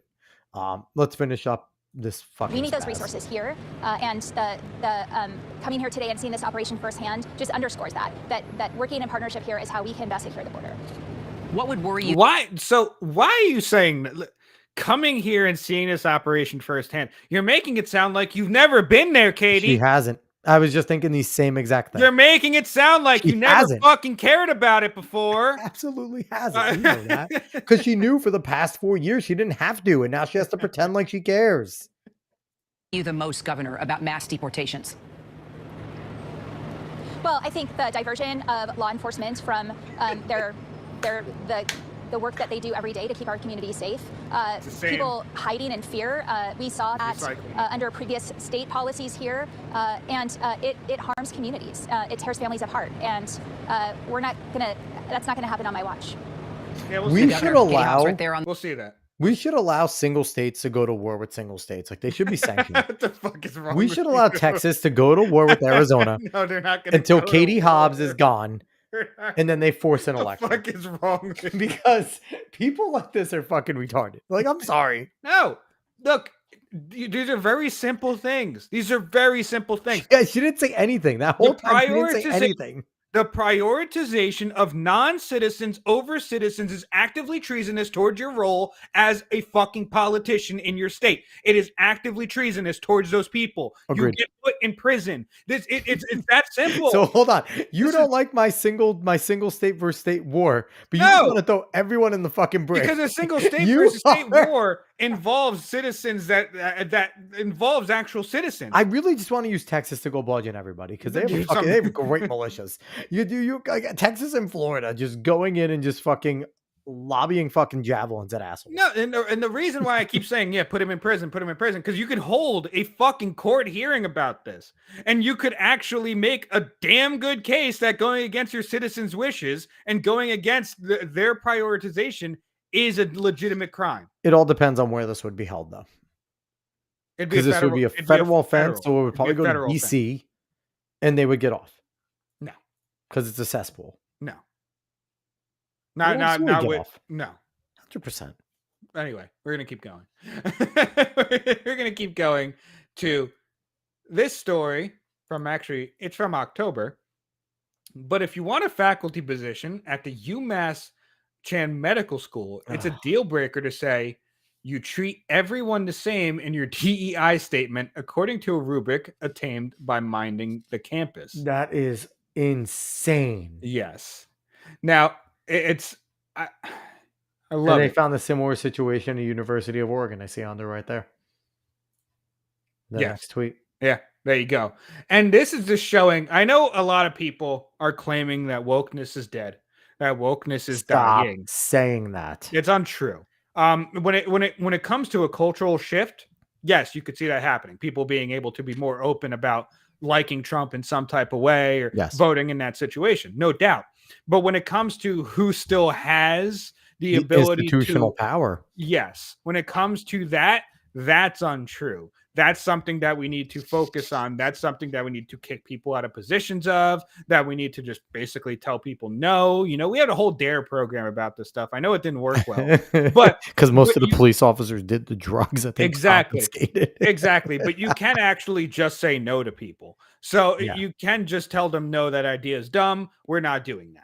And you get people out of these positions where they actually have some power over others, and just tell them, no, you don't have that. You've never earned this. You don't need it. And we're not doing that dumb idea because it doesn't do anything good.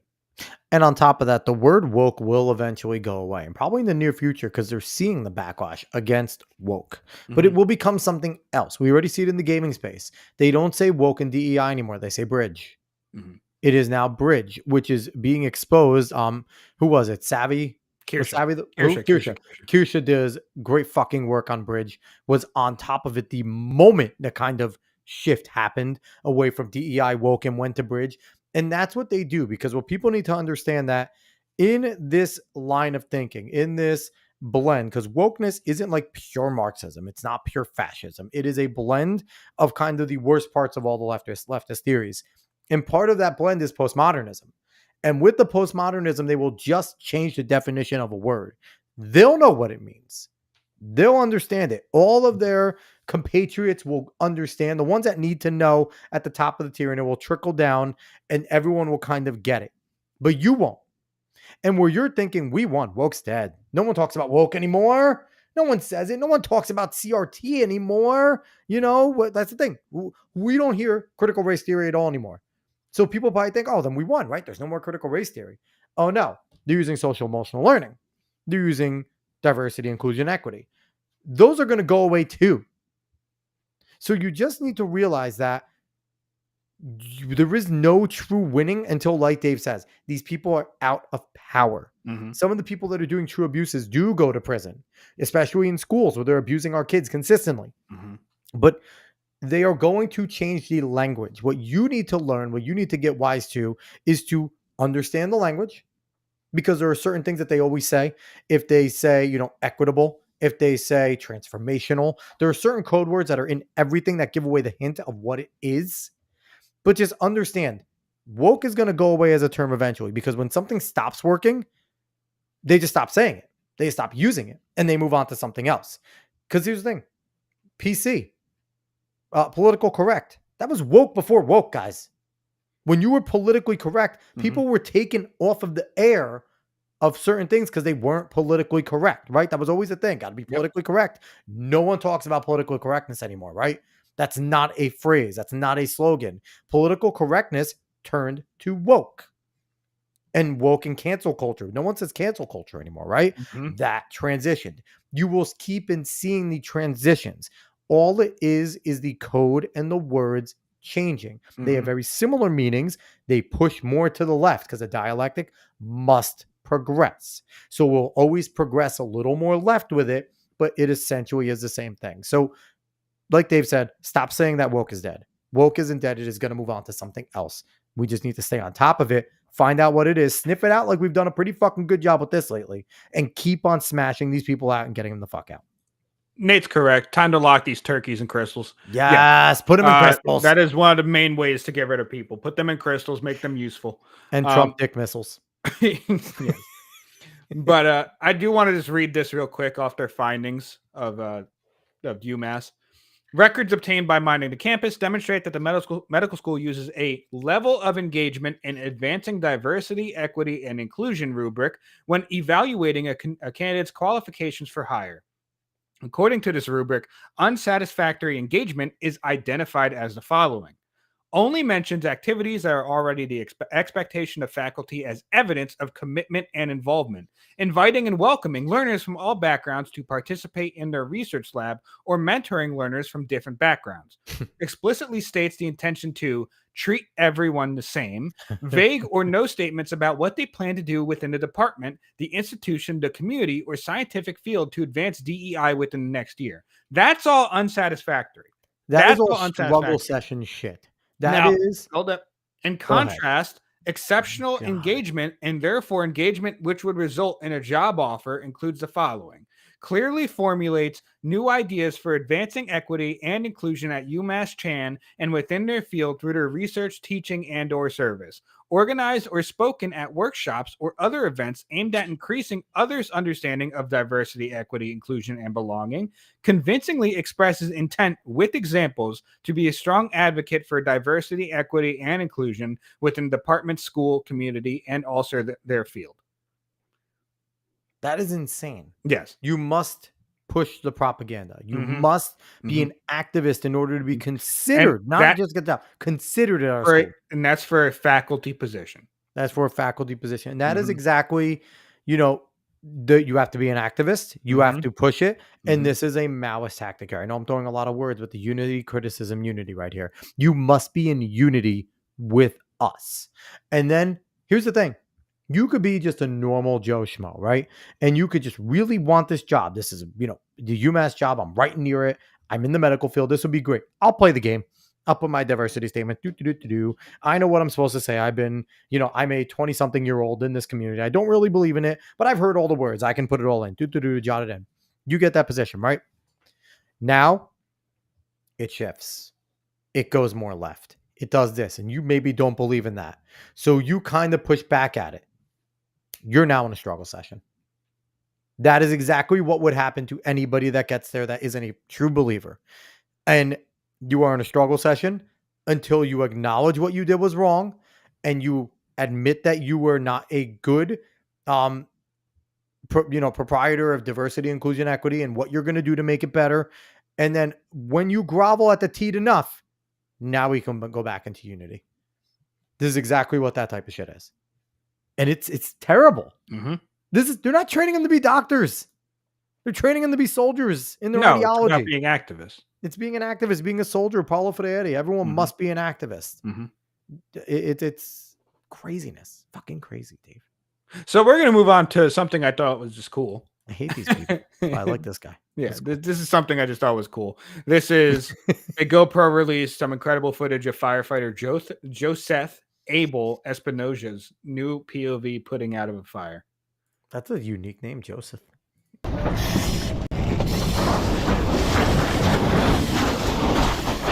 looks like fucking BioShock. No, it looks like it reminds me of BioShock just with the way the camera is. No. It looks like if you don't have the example ready, shut up.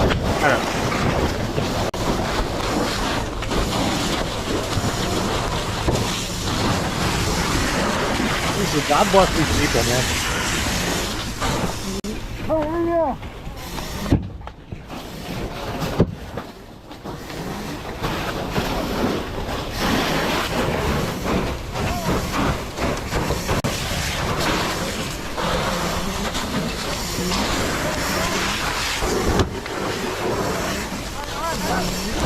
This is fucking crazy.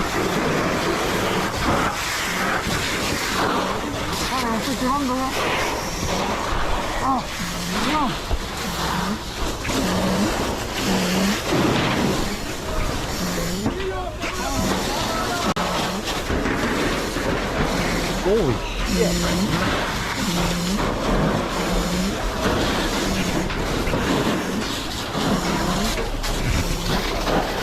Oh.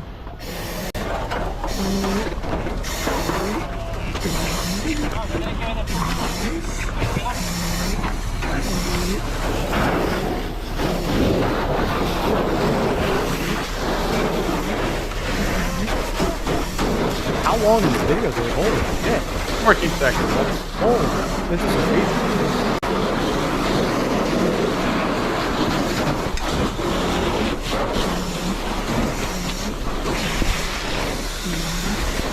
Yeah, I don't know. I'm a crazy person. I like that type of stuff. Here's the thing. thing. Really cool. I love this video because I don't think people understand the true bravery of what a firefighter is. To be able to, and you know, we see it all the time. It's in pop culture. You see the firefighters running in, blah, blah, blah. That's fucking terrifying. Yep. You're going in there. Number one, you have like 80 pounds of extra shit on you. So you can't really run. You have to lift up things. You saw them throwing shit out of the way, right? And you have to hope that when you get in there, that place is going to stay structurally sound because there's nothing protecting them. That thing could collapse at any time. Mm-hmm. But it's your job to go in there, and obviously this guy has great technique. It looks like he does. I don't know. I'm a layman, but it looks like he knows what he's doing, where he's spraying and how he's doing it tactically. That's what it reminds me of. So there is this old Universal game about the Universal theme parks. I don't know if you remember it. I had it on GameCube. I used to play it a whole bunch, and you'd go around and you play mini games of the movies from Universal. And in one of the mini games was Backdraft, and Backdraft is a firefighting movie, and you would be a firefighter. And it just reminded me, for some reason, it put that fucking memory in my head. It looks more like BioShock. I don't care. It doesn't. You're horribly wrong. Horribly wrong. But yeah, no, I just think it's awesome. I just think it's neat. I just think it's neat. I think it's cool, and I think they need to put more videos out like that, because I think people, like, we watch like Chicago Fire and Rescue Me and things like that, and like that, like, it's like the cinematic look at fighting fires. Like, this is real. You can't see shit. Mm-hmm. All you see is like glowing, and aim for the glowing shit. Like, and like the fire's above him. I mean, like, you probably, like, he has, like, we have a GoPro, we have a clear view. They probably can't see shit in their masks and stuff like that. Like, it's probably real difficult to see. So that's all. I thought that was cool. Yeah, that was cool stuff. I just thought it'd be neat to share. I like that. So something that's not neat is coming up next. This is whatever. So we're gonna move into gaming. The Game Awards, which you covered a bit of Game Awards stuff. Like I said, I wasn't able to watch, so I don't know how much you dug into it. But I didn't go crazy. I just kind of talked about how those fucking. I talked about the companies at LA Times, Variety. Those are the fucking voting members. And those people never played a game before in their fucking lives. Half those people, and they're ones that are gonna tell you what the best games are. Yep. And real quick before we jump into this, Nate saying little tiny women can definitely do that, and yes, that is one of the big issues. Of all this nonsense going on, is that women can do stuff, not that. And the thing is too, it's like, and it's not even like whether they can pass like the bare minimum physical requirements, right, to do it. Do you trust them to have your back in there? Even if they could pass like the bare minimum, I wouldn't trust a man that barely squeaks by into the fucking force. You know what I mean? I want a goddamn company. Viking. I want want someone huge. I want Brock Lesnar behind me, okay? If the fucking building falls down, he palms it, fucking launches it, and goes, "We got you." Like, that's what I want. I want Kurt Angle, a guy that fucking wins an Olympic medal on a broken neck. Like, give me a guy that his shoulders go right into his fucking ears. Like, I just want a no neck goon behind me, okay? Like that is what I want. Ooh, that should be a program. We should convert every single bouncer into a firefighter. Because they're all massive. Yeah, I don't know. But if they want to be, look, you have to have the right mindset. Or civil service. No, you have to have service. You need to have those crazy motherfuckers that want to do it. Most bouncers are psychos. You give them a little cocaine and they're in. There's different types of crazy. Anyway, these are all the nominees. We might go over a little bit more. But we'll do it for you. For Game of the Year, they have Astrobot, which looked awesome. You showed a video. I watched James from Melee Games play it, and get it in my mouth. It looked really, really good. It did. Balatro, which I've seen the trailer of this. It looks like a game I would love, actually. I know nothing about Balatro. It looks really, really fucking good. So I'm actually happy it got there. Black Myth Wukong, which we know how well that did. It did incredibly. One of the things which is really interesting to see. Controversy here. Elden Ring, Shadow of the Erd Tree, a DLC. A DLC got in this. Has no business being. And I know Shadow of the Erd Tree was a huge one, but it's a DLC. So why is it? And I honestly, and it's gonna win. It's gonna win. I don't know about that one, but one of the interesting things is, and I don't know if someone else has said this, but I also see this as an announcement of how badly games are doing, that a DLC is allowed to be part for Game of the Year, because it shouldn't beat out other games that came out. Another game that came out this year. You can't name me another one that could get there. I know Flash mentioned Yellow Flash will ramble them off today. Yeah, but that's what I'm saying. Why would you not be able to put another game here? This is basically saying that the game industry, while having some games that could be really put up here in a general way, it's going downhill. Or, Dave, the other explanation is Moolah. Elden Ring, their developers are friendly with your polygons. They're friendly with your a lot. That 90% fucking voting base. FromSoft is not. FromSoft is not. I don't know. Bandai, yes.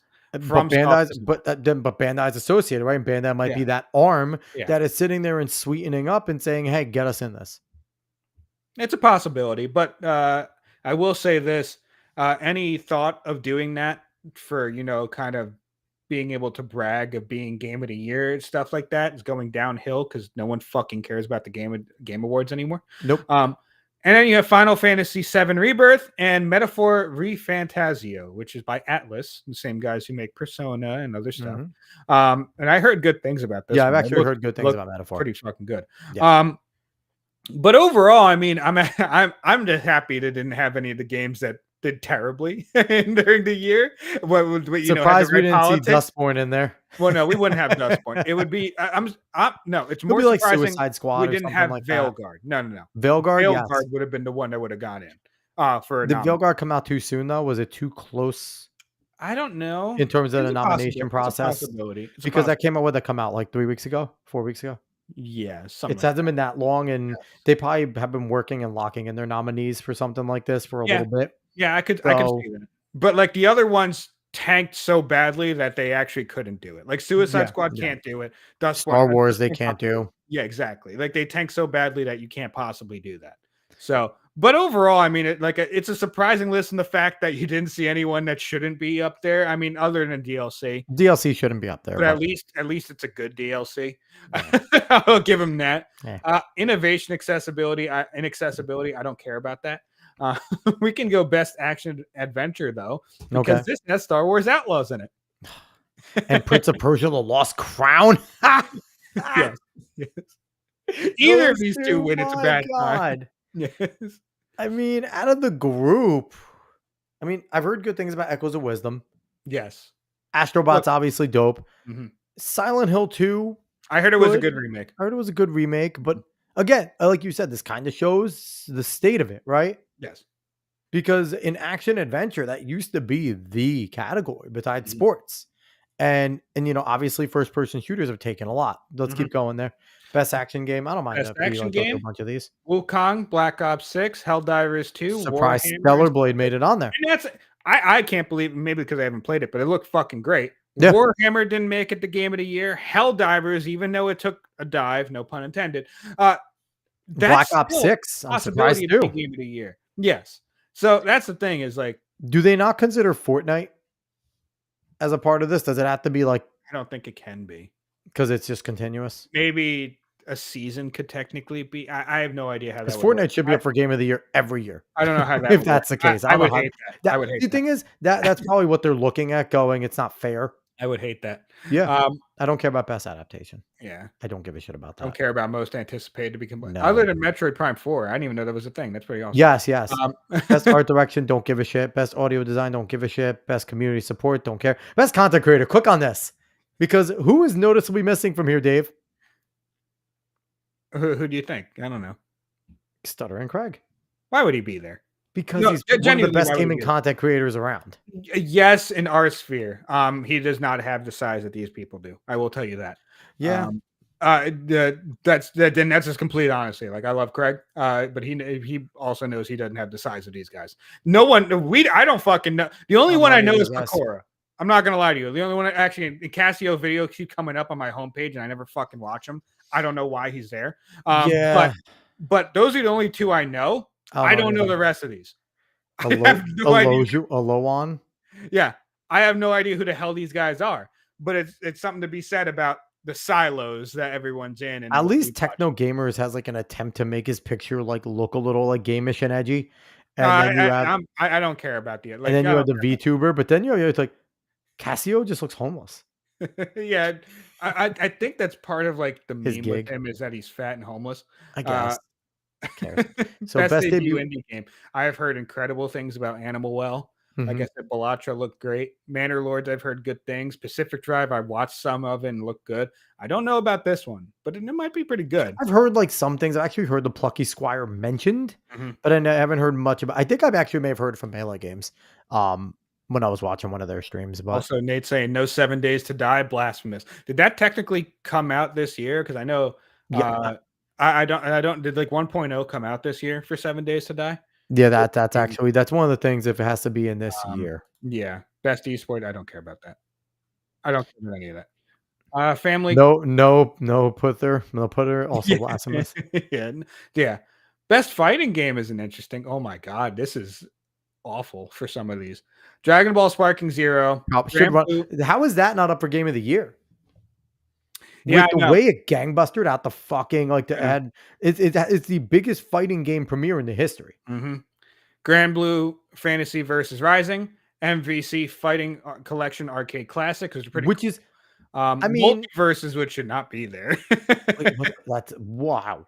And then Tekken 8, which Tekken 8 is fun, but Sparking Zero should run away with that one. Yeah, I'd be surprised. Yeah, there's good games in there. I mean, yeah. Best game direction. I don't care about games for impact. No, I don't. What is that? It looks like nothing good. Is Dustborn on there? No. Okay. Best mobile game. Oh Jesus, fucking dude, that's incredible. MiHoYo gets in again. I don't know. MiHoYo is also Genshin Impact and stuff like that. I don't know if you know that, but they. No, yeah, I know. I've heard of the creator. Yeah, I mean, they make good mobile games that people want to watch. A bunch Nate's of saying, yeah, okay. So, but I feel like 7 Days to Die is not something that's to a lot of normies, to be completely honest with you, Nate. And also for creators, how do you not nominate We're Gonna Lose? I don't even know who that. I'm not gonna lie to you, Nate. I don't know who that is. That's it. Yeah, like I said, we're all in so many different silos. I don't know most of the people on YouTube. And you have to think a lot of that in this sphere is going to be who they think the Zoomers like. Because that's the group. Here's your Fortnite. Oh, you go. Best ongoing game. Destiny 2 is still, wow. I didn't know Destiny 2 was still actually kicking that well. Diablo 4, Final Fantasy, Helldivers 2, and Fortnite. I mean, that's a smart category. I'm surprised Minecraft isn't on there. Minecraft, I don't know. That's an ongoing game. Thanks. Best RPG, best score in music. Do you want to do? No. Astrobot's in there. That's amazing. Get it in my mouth. It's for that song alone. I want to get into this. I don't play enough sim strategy games, but I heard Unicorn Overlord is fan-fucking-tastic. It's a great name. Funny enough, George Alexopoulos is one of the ones that talked about how good this game was. Okay. And the fact that it was named Unicorn Overlord probably did turn a lot of people off of it, but it's apparently an incredible game. Well, Atlas is there, Sega's there, so it makes sense. So that is one I want to try. And a good amount. I've heard of Kinitsugami. I've heard of Frostpunk 2, I think, as well. Okay. So there's some fun. There's some fun in the Game Awards, but it's not about the nominations for a lot of these. It's about the judges, and it's about the actual game show going on during this whole thing, which, is just going to have a bunch of B-list people, and it's not going to be any fun. And it's not going to be for gamers that actually play games. So on that note, I would like to direct you over to... You had all this time to pull it up. You had all this time to pull it up, and you decide to not do it. Me being useless is the meme, okay? Nate saying we're going to lose as a troll gamer makes people freak out on iRacing. That sounds pretty funny. That actually sounds really good. So I'm going to direct everyone to go to the Real Game Awards right now. Stutter and Craig, our friend there. Go there, sign up, go to the website, and become a voting member. Because over there, 100% of the vote is the people that sign up and become voting members. Yep. Yes, there is a slight... And the people that sign up actually decide the categories too. Yes, I don't know if they're locked in for this year, but there is the categories that I think they locked those in. I think that ended. But next year when it comes around after this awards, you can start deciding categories. Yes, you have to pay to become a voting member, but that is to stop people from spamming and to make people that actually want to be there, be there. So I think they're hoping that they're going to have 1,000 voting members by the Game Awards which is fucking awesome for something that was just started a few months ago. But overall, go over there, the Real Game Awards. If you don't want only 10% of your vote to count as a gamer, don't even go fucking vote in the Game Awards. Fuck them. Let their 90% corporate people go and handle that. Go to the Real Game Awards and go make yourself heard there, because that's a spot where it's going to make a difference. Yes. So that's enough about the Game Awards. We're going to talk about something that I found that I think is really fun. And that is, I didn't know this came out. Half-Life 2 had a 20th anniversary documentary come out on YouTube. And in it, they revealed some stuff about Half-Life 2 Episode 3, which they were working on. And I'm just going to go through this article. It's short. So, Half-Life 2 turned 20 years old on November 16th. Which that shouldn't be allowed. I feel fucking old. My God. It's crazy to think. God, the orange box was so long ago. Jesus Christ. To celebrate the anniversary, Valve released a documentary in which developers of the Half-Life 2 team talked about the game's development. In the documentary, Valve has revealed the previously canceled Half-Life 2 Episode 3 for the first time. The developers didn't have a timeline of the episode's narrative. There was only a collection of playable levels in no particular order and a collection of story concepts. The story was set in the Arctic around Borealis. One of the features of the episode was building ice walls with an ice gun that could protect a player from enemies. Awesome. Another mode, which was called Silver Surfer, enabled a player to extrude ice and use it to cross gaps by running along it. There was also awesome. Yeah, I know. That's fucking awesome. There was also an enemy that came in the form of blobs. It could change its shape and split into little hoppy blobs, pass through grates, and absorb things and creatures. After 6 months of development of Episode 3, the developers put it down to create Left 4 Dead. They shared that it took long enough, and by the time they considered going back to the Half-Life episode, they thought that the moment was gone and abandoned the idea. They shared with regret that now seems so wrong. And you can see some more concept art here and how they were thinking of things looking. And I mean, I think the game would have been incredible. And to finish off this article, the further development of Half-Life Episode 3 could have taken 2 more years. Gabe Newell shared, "We could have shipped it. It wouldn't have been that hard. My personal failure was being stumped. I couldn't figure out why Episode 3 was pushing anything forward." And I do want to stop here and say, you know, you can complain about them not putting out Half-Life 2 Episode 3 or Half-Life 3. Yeah. But I do like that. Look, if you're at a point where you're not sure why the story needs to continue or how and I understand not forcing yourself 100% to try to make something that's going to turn out bad. And this is why Valve makes the quality they make, right? Because they don't make decisions based off of, they know if they put this out, they would have made money. And for them, I mean, they did go on to work on Left 4 Dead, which is also an incredible fucking game. Which is an incredible fucking game, right? So it's like they went away from, he says, like, you know, how is this progressing? Yes, we're making this beautiful world. We're getting these great concepts. But what is this doing for what we created in our other two, you know, Half-Life 1, Half-Life 2, Episode 1 and 2, whatever it is. And for me, that's a breath of fresh air. Because you see a lot of devs that are just like, we already put in all this work. Let's just go and put it out, because we know our faithful fans that love Half-Life are going to go buy it. It's Assassin's Creed, right? Assassin's Creed knows their name is going to get a base of millions of people. Half-Life was a similar way, but they made Left 4 Dead. Left 4 Dead's amazing. But it is cool to see that this was in the works and something real was there, right? This is a real potential product. Yes. But again, it is refreshing when he's just like, hey, I didn't know if, and I think the last thing that him and anyone that wanted to work on it was, you made something nice and good, but it wasn't great. You know what I mean? Valve goes for greatness. They don't go for just good. They go for their products being great, memorable. Every single game that they've made, I've never heard anyone say, wasn't great. For the most part, it's like, yeah, it's fucking awesome. Like they make really good, well thought out games. So I respect that. 100% respect that. Yes. And we're going to round this show off with our last topic here. And that's the Twitch ADPOCALYPSE. Pretty big thing, honestly, because Twitch streamers see ad revenue plummet amid platform struggles.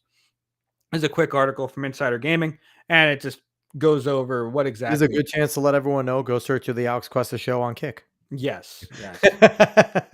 If you heard the term adpocalypse in the streaming world and haven't got a clue what it means, you're not alone.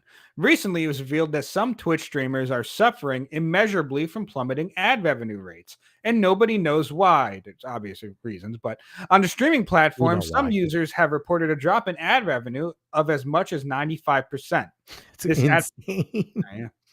This apocalypse came on suddenly and has impacted some of Twitch's biggest streamers, some of whom were picking up thousands of dollars a month through ad revenue. They're now looking at just a few $100s, and on their end, nothing has changed. So from this, we've gotten on to a couple people talking about it going on, but recently, Hold on, real quick. Go back real quick. You bastard. Real quick. I didn't know. I find it funny that look at Lacey, the person, the streamer. Mm-hmm. Went from making $10,000 a day in ad revenue to $2,000 a day. Yes. Now, here's the thing. I get me and you looking at this. Mm-hmm. It's like, well, fuck you, dude. $2,000 a day sounds amazing. Yeah. But understand, he's probably building their lifestyle around $10,000 a day. Yes. When you're making that much money, and again, it's not Lacey's fault. Mm-hmm. Whatever content they were making was still working. They said, like, it's not like their users went down. It's not like they're dead. They were still making the videos. Yes. They were still having the same engagement. They still had, and this is kind of the pitfall and the kind of like when you get into the life of being a streamer, this could happen. This could very well happen. And that's why YouTube is still king, right? Because YouTube had a couple of apocalypses before, but they did, but in the end, it bounces back. Kind of why we're at the place we're at right now.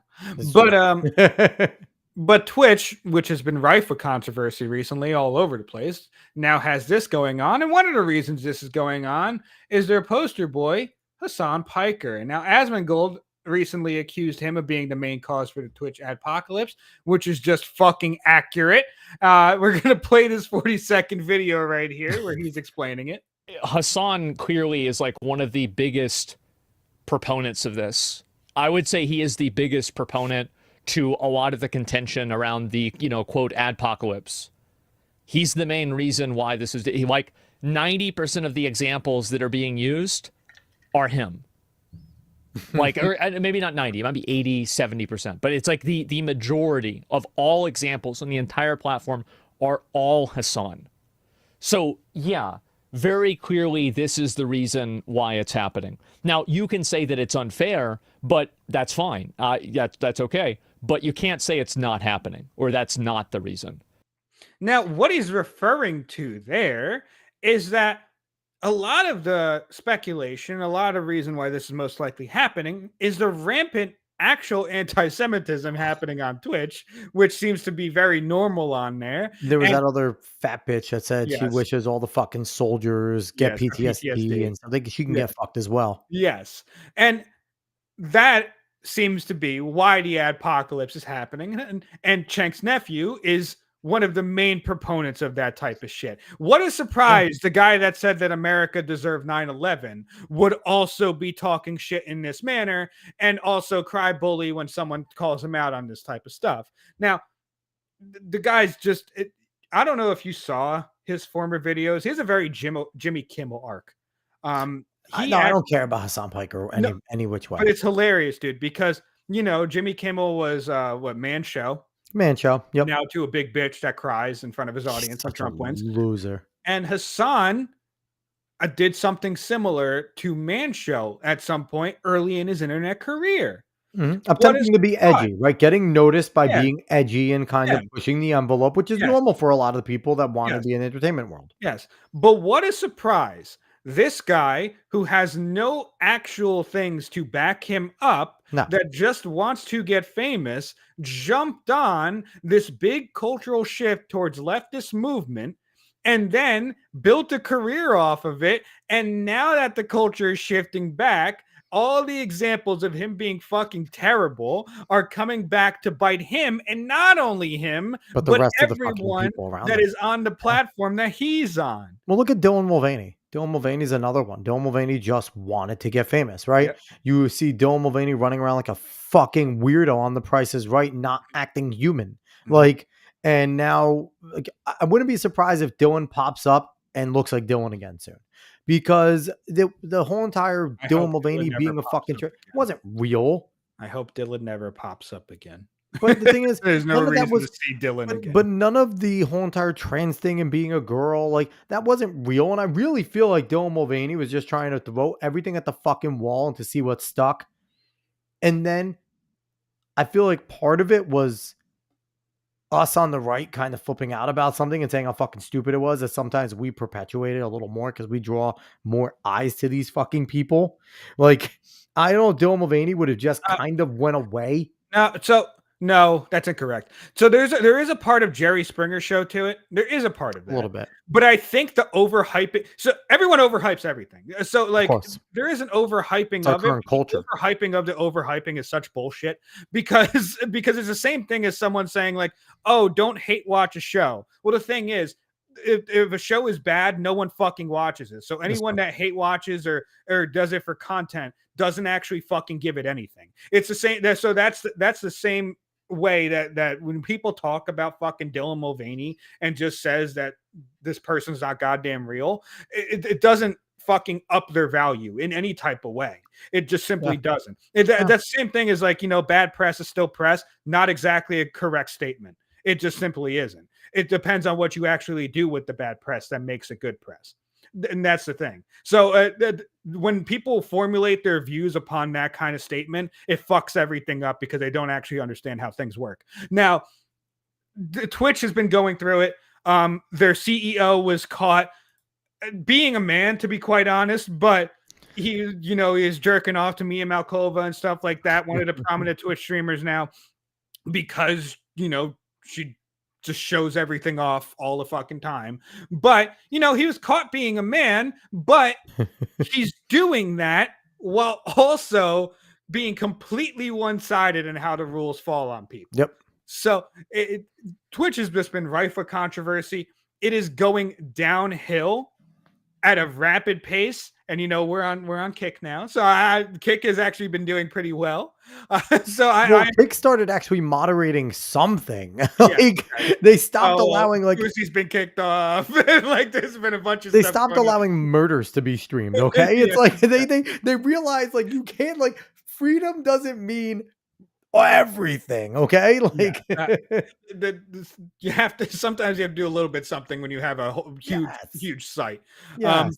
But Twitch has just been going through it, and deservingly so. Twitch is simply not a good platform. We covered a little while ago what they did with the VTubers. That's what I'm saying. Yeah, that's why those could show off whatever they want, and that's why, because the CEO wants to fuck the live host. He's the big simp in the office. He's the big simp. I mean, some perks come with being the CEO, right? Like we were we all saw how Vince McMahon was on WWF. Yeah, but I don't even know if he's fucking him. So like that you don't even get anything. He got lap dances on live TV constantly. No, not Vince, the Twitch CEO. But you never know. I highly doubt it, man. He actually doesn't look like he would do that. Not even forcefully. We're gonna end the show soon. Yeah. You're talking about forcefulness now. We've gone in a weird direction. Yeah, because have you seen what he looks like? No. What does this guy look like? Oh man, I have to. You want me to look it up? Yeah, you got it. All right. Yeah, but I don't know. I'm happy to see Twitch going down. Because yet again, streamers that are normal people, that are good people, that are good streamers, guy looks like. We'll be fine on other places. We'll be fine on Kick. We'll be fine on YouTube. So Twitch going down is whatever. Two people that are actually good at this stuff, and I'm just happy to see it burn because it deserves it for how bad of a goddamn site it is. Yeah, no, it's terrible. So I'm gonna bring up what this fucking weirdo looks like. He looks like he should have a puppet on his hand doing like a kids' TV like sing along. I don't like that. Looks like that's what he looks like. Look at this BBC picture. Well, look at this picture. Doesn't he look like he should have like lamb chop on his fucking hand singing "This is the song that never ends"? I don't like him. Oh no, he looks creepy as shit. Also, Nate, I hate watching shit out of Stuttering John's show. Yeah, and that's the thing, Nate. You're not adding the Stuttering John. Like he's not getting increased value because you're hate watching it. And so I get the logic behind like, well, here's the thing. The only thing I disagree with you on is with some of the stuff, right? Because like, yeah, individually, me hate watching it's not going to do anything. But when, like I said, my Dylan Mulvaney example was Dylan Mulvaney probably would have had a following. And the big issue with him was kids were his main following. And that's why people jumped on it, right? But Dylan Mulvaney wouldn't have gotten as big as he did temporarily because he blew up even more because the right had such a reaction. So the left embraced him more. And then his star rose astronomically, right? Because he was getting eyes from everywhere. And it wasn't, and you added hundreds of thousands of eyes where they wouldn't have been there. I do still disagree with it because I think the left would have embraced him no matter what. No, not the way. No shot. Not the way they embraced him as hard as they did because the right wanted to take him down, and he was a nobody, nothing. He was getting big TikTok. He was getting big TikTok. He was getting very big TikTok. But he would have never been at the White House. Papa Gundam was doing fun videos on Dylan way before the right. But he would have never went to the White House. I disagree entirely. How many massive TikTokers actually make it to that point? You could be a massive TikToker all you want. There's a ton of them, and there's a lot of fucking weirdos out there. Yeah, but not in that aspect. It's look. I just don't see it that way. I simply don't. It's because it just doesn't. I don't know. It just didn't actually rise the value of the person in that manner. I just don't see it that way. See, that's where I disagree. I feel like there are times where there's times to amplify something. And don't get me wrong, Dylan should have been amplified, right? There should have been more eyes because Dylan was basically talking to a lot of young kids and influencing them in the trans movement and shit like that. I get it. But there are times where things do get amplified when they would have possibly just went the fuck away on their own, or they would have stayed in their own space. Because you can't doubt that when Glenn Beck is talking about him, when all of Daily Wire is fucking talking about him, when Fox News is bringing him up, that is millions of different users too. It's not like one conservative watches one thing. Like usually, if you like the Blaze, you'll watch a lot of the Blaze. Wire, watch Wire. Fox News, Fox News. So you've added millions of eyes to potentially. Not all of them are going to go look at Dylan Mulvaney, but he is going to get a bump. He is going to get a massive bump because now you're going to have people watching to figure out what the fuck this guy is and why we should dislike him or not. So there is going to be that. Now, is it a sustainable one? No, and we saw that. It wasn't sustained. And it was never going to be sustained. But there is a minor bump that comes from that. And that is not deniable because statistically there is. Well, the thing is, there's a difference though between a minor bump and actually being like fully embraced in something. So that's the issue here. Is the argument changed from, oh well, Dylan would have never gotten to the White House. The White House is different from a minor bump. That's the issue.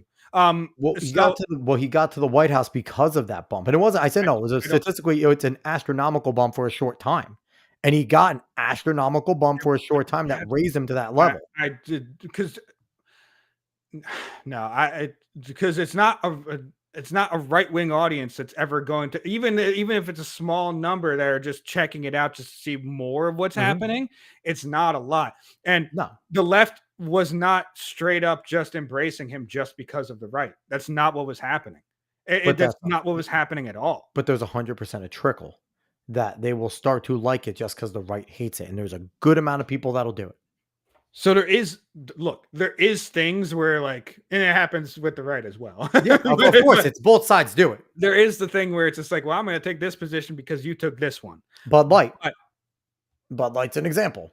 Yes, but yet again, though, Bud Light didn't choose to use Dylan Mulvaney because Dylan Mulvaney got a fucking bump from the right. Bud Light was going to choose to use Dylan Mulvaney no matter what. Yes, they were. Nope. Yes, they were. That chick was 30-something-year-old intern did it because it was popular amongst the leftists, and because he was popular amongst the leftists, and it was going to get the goat of the right. 100% that factored in. No, 100%. No, it was because 100%. Because she would have. No, we're not going to continue this. We're going in circles. Yeah. I understand, but no. Here's the thing, and that's the thing. We can have these minor disagreements on this stuff, and that's fine because I'm always right.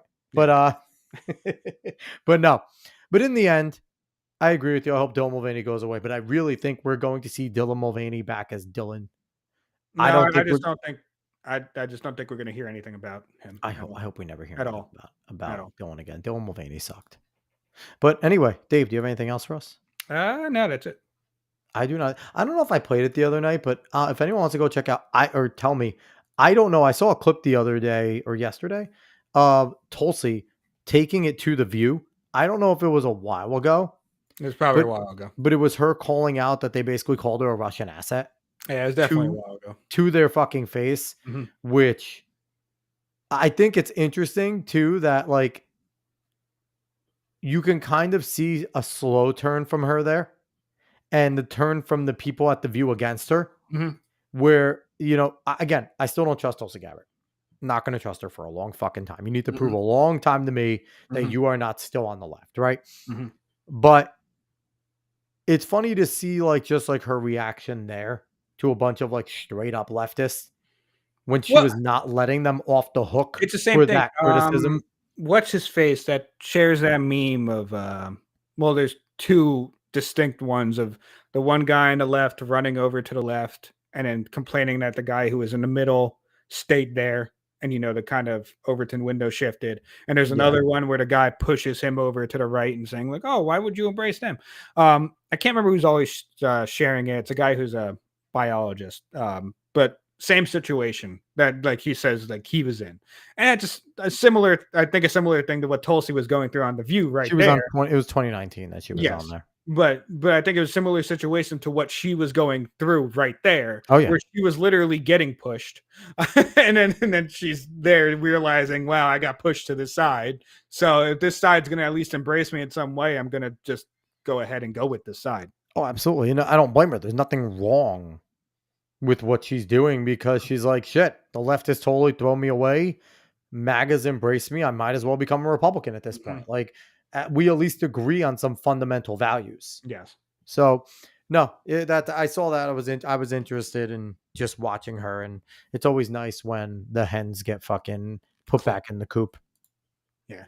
But outside of that, it's time to get the fuck out of here, Dave. Yes.